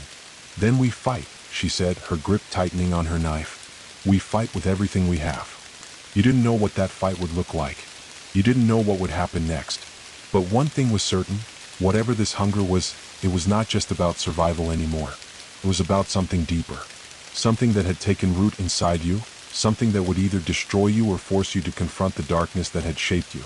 And maybe, just maybe, the only way to truly escape the forest hold was not to outrun it, but to understand it. To face the hunger not as something to flee from, but as something to fight. The night was silent once more, but the hunger was no longer just an ache. It was a presence, and it was with you now, every step of the way. The night stretched on, the air thick with tension. The forest that had once been so far behind you now seemed to reach out again, pulling at the very core of your being. It felt as though the earth beneath your feet was shifting, as though the very world around you had become a reflection of the hunger that gnawed at you, ever present and relentless. The woman stood beside you, her breath shallow, her eyes darting between the trees. You could sense the fear in her, the same fear you felt in the pit of your stomach. The hunger was never truly gone, not like you had hoped. It was always there, lurking in the background, waiting for the right moment to surge forward again. And now, with the figure's cryptic words still echoing in your mind, it felt like that moment was upon you. "We can't outrun this," she murmured, almost to herself. "It's inside us now. The forest's mark, the hunger, it's part of us. Part of who we are." You looked at her, her face pale in the dim firelight. You could see the realization in her eyes, the same realization that had taken root in your own heart. The hunger wasn't just an external force. It wasn't just the forest or the darkness that had claimed you. It was you. A piece of you, etched into your very soul. The fire crackled between you, casting dancing shadows that seemed to warp and twist with every gust of wind. The hunger stirred, sharper now, more insistent. It wasn't the gnawing ache it had once been. It was something else, something darker, something ancient. It felt as though the forest was calling to you again, reaching out to pull you back into its embrace. "We can't go back," you whispered, the words barely audible against the night. "We can't let it take us again. It's not just a curse. It's not just hunger. It's something more." The woman looked at you then, her expression unreadable. For a moment she said nothing, simply staring into the flames. Then she spoke, her voice soft but steady. "What if that's what it wants? What if it wants us to fight it? What if the hunger is only part of the story?" Her words hung in the air, heavy with meaning. What if the hunger was only part of the story? What if there was more to it? The forest, the mark, the pull, it all seemed to have a purpose, a design that went beyond mere survival. It was as if you and the woman had been chosen for something greater than just escaping, chosen to confront whatever lay at the heart of the forest's dark grip. You shook your head, trying to push away the thoughts that threatened to overwhelm you. "We don't even know what we're fighting. We don't know what this is. What if we're just running in circles?" She stepped closer, her gaze softening. "Then we'll face it together. Whatever it is, whatever we have to do." The hunger inside you pulsed again like a heartbeat in your chest. "Face it together." Her words echoed in your mind, and for the first time in what felt like forever, you allowed yourself to believe it. Maybe the answer wasn't running, and maybe it wasn't about escaping at all. Maybe it was about confronting the hunger, the mark, the darkness that had taken root inside you. Together. "All right," you said, your voice barely above a whisper. "But where do we go from here? How do we even begin to understand what this is?" She didn't answer immediately. Instead, she turned her gaze back to the trees, her eyes searching the dark woods beyond. For a moment, you wondered if she was looking for something, hoping to see some sign, some clue that would lead you both forward. Then finally she spoke. "We go back." The words hit you like a cold wave, and for a moment you couldn't process them. "Back?" you repeated, your voice thick with disbelief. "Back to the forest?" She nodded, her expression firm.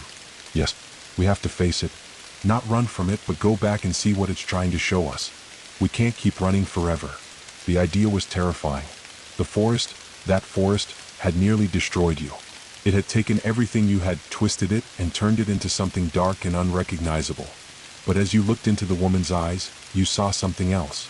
Something more than fear. There was a quiet determination there, a resolve that you hadn't seen before. You swallowed hard, your throat dry as you fought to steady the racing thoughts in your head. "You really think we can go back? That it will show us something?" She nodded again, her voice barely more than a whisper. "We have no other choice." The hunger inside you stirred, responding to her words.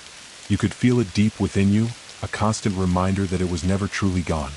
It had been quiet for a while, but now, with the woman's words lingering in the air, it was awake again. It was calling. Not just to her, not just to you, but to both of you, urging you to return to the place where it all began.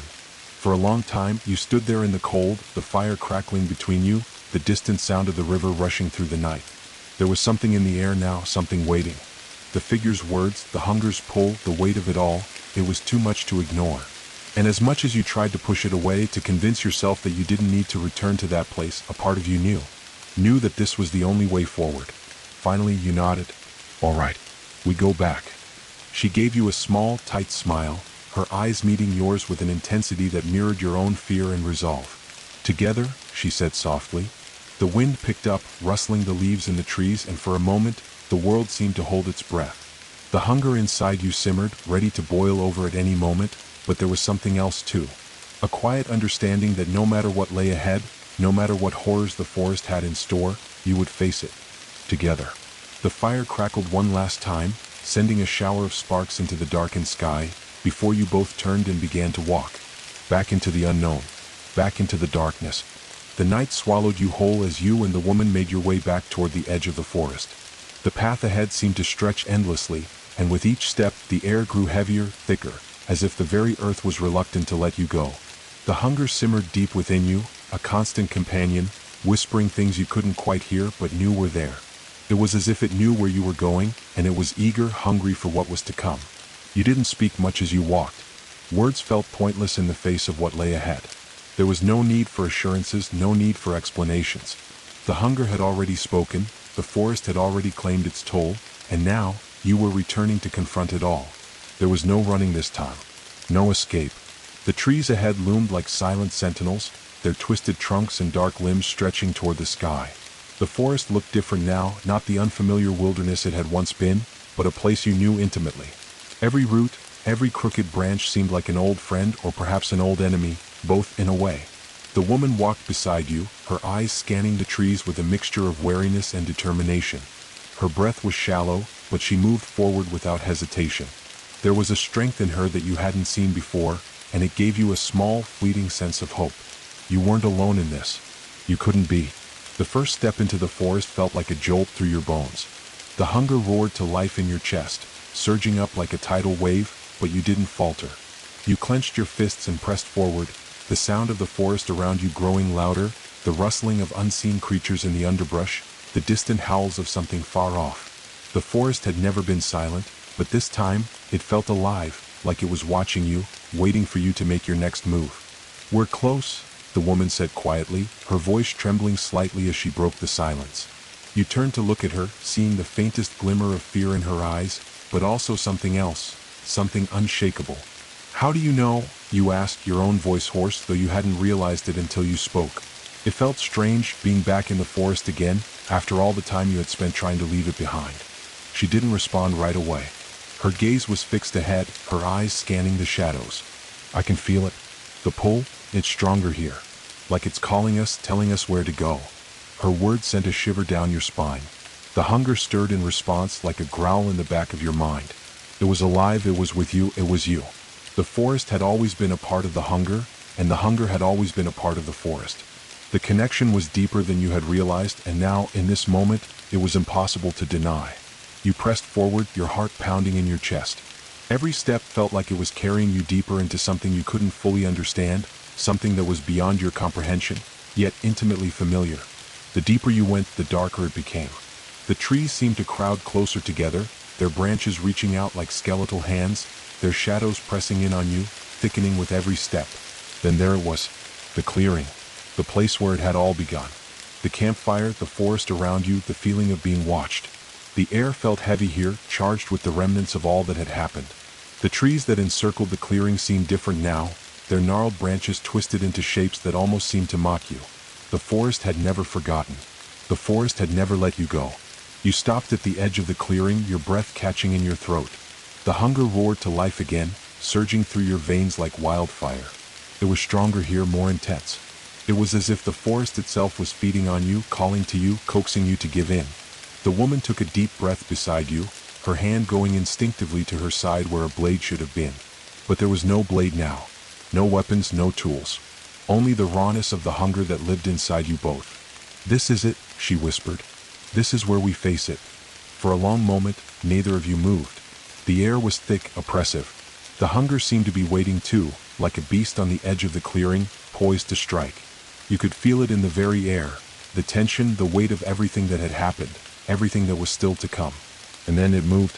From the shadows between the trees, a figure stepped forward, tall, long-limbed, its face hidden by the hood of a cloak.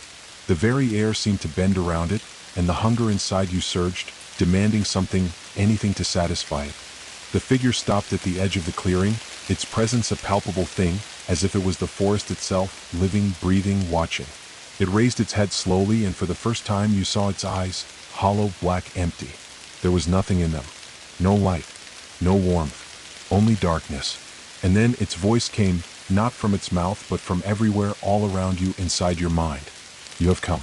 The hunger has called. You cannot escape what you are." You felt the words seep into you like poison, crawling through your skin, deep into your soul. The hunger surged again, but this time it wasn't just a need. It was a claim. It was as though the forest had already marked you, had already chosen you, and now it was ready to take what was owed. The woman beside you stiffened, her face pale as she took a half-step back, but she didn't leave. She stayed. You both stayed, and for a long moment neither of you spoke. There was no need. The hunger, the forest, the pull of the dark had already spoken. It was here, it was now, and you had no choice but to face it. The figure in the clearing raised its hand, and the hunger flared again, like a firestorm inside you. You cannot run. You cannot hide. You are already part of the forest. The mark is in you. The hunger is in you. Forever. The words cut through you like a blade, but there was no retreat. You had come to face it. You had come to understand. You gritted your teeth, fighting against the wave of despair that threatened to drown you. You turned to the woman, and though her face was filled with the same fear, there was something else there too. Something fierce, something unyielding. Together you took a step forward, your hearts beating in unison, a shared resolve. "We will not be claimed," you whispered, your voice barely more than a breath. "We will fight." The figure's hollow eyes flickered, and the hunger inside you seemed to quiet for a moment, as if the world itself was holding its breath. But the battle was far from over, and you were ready.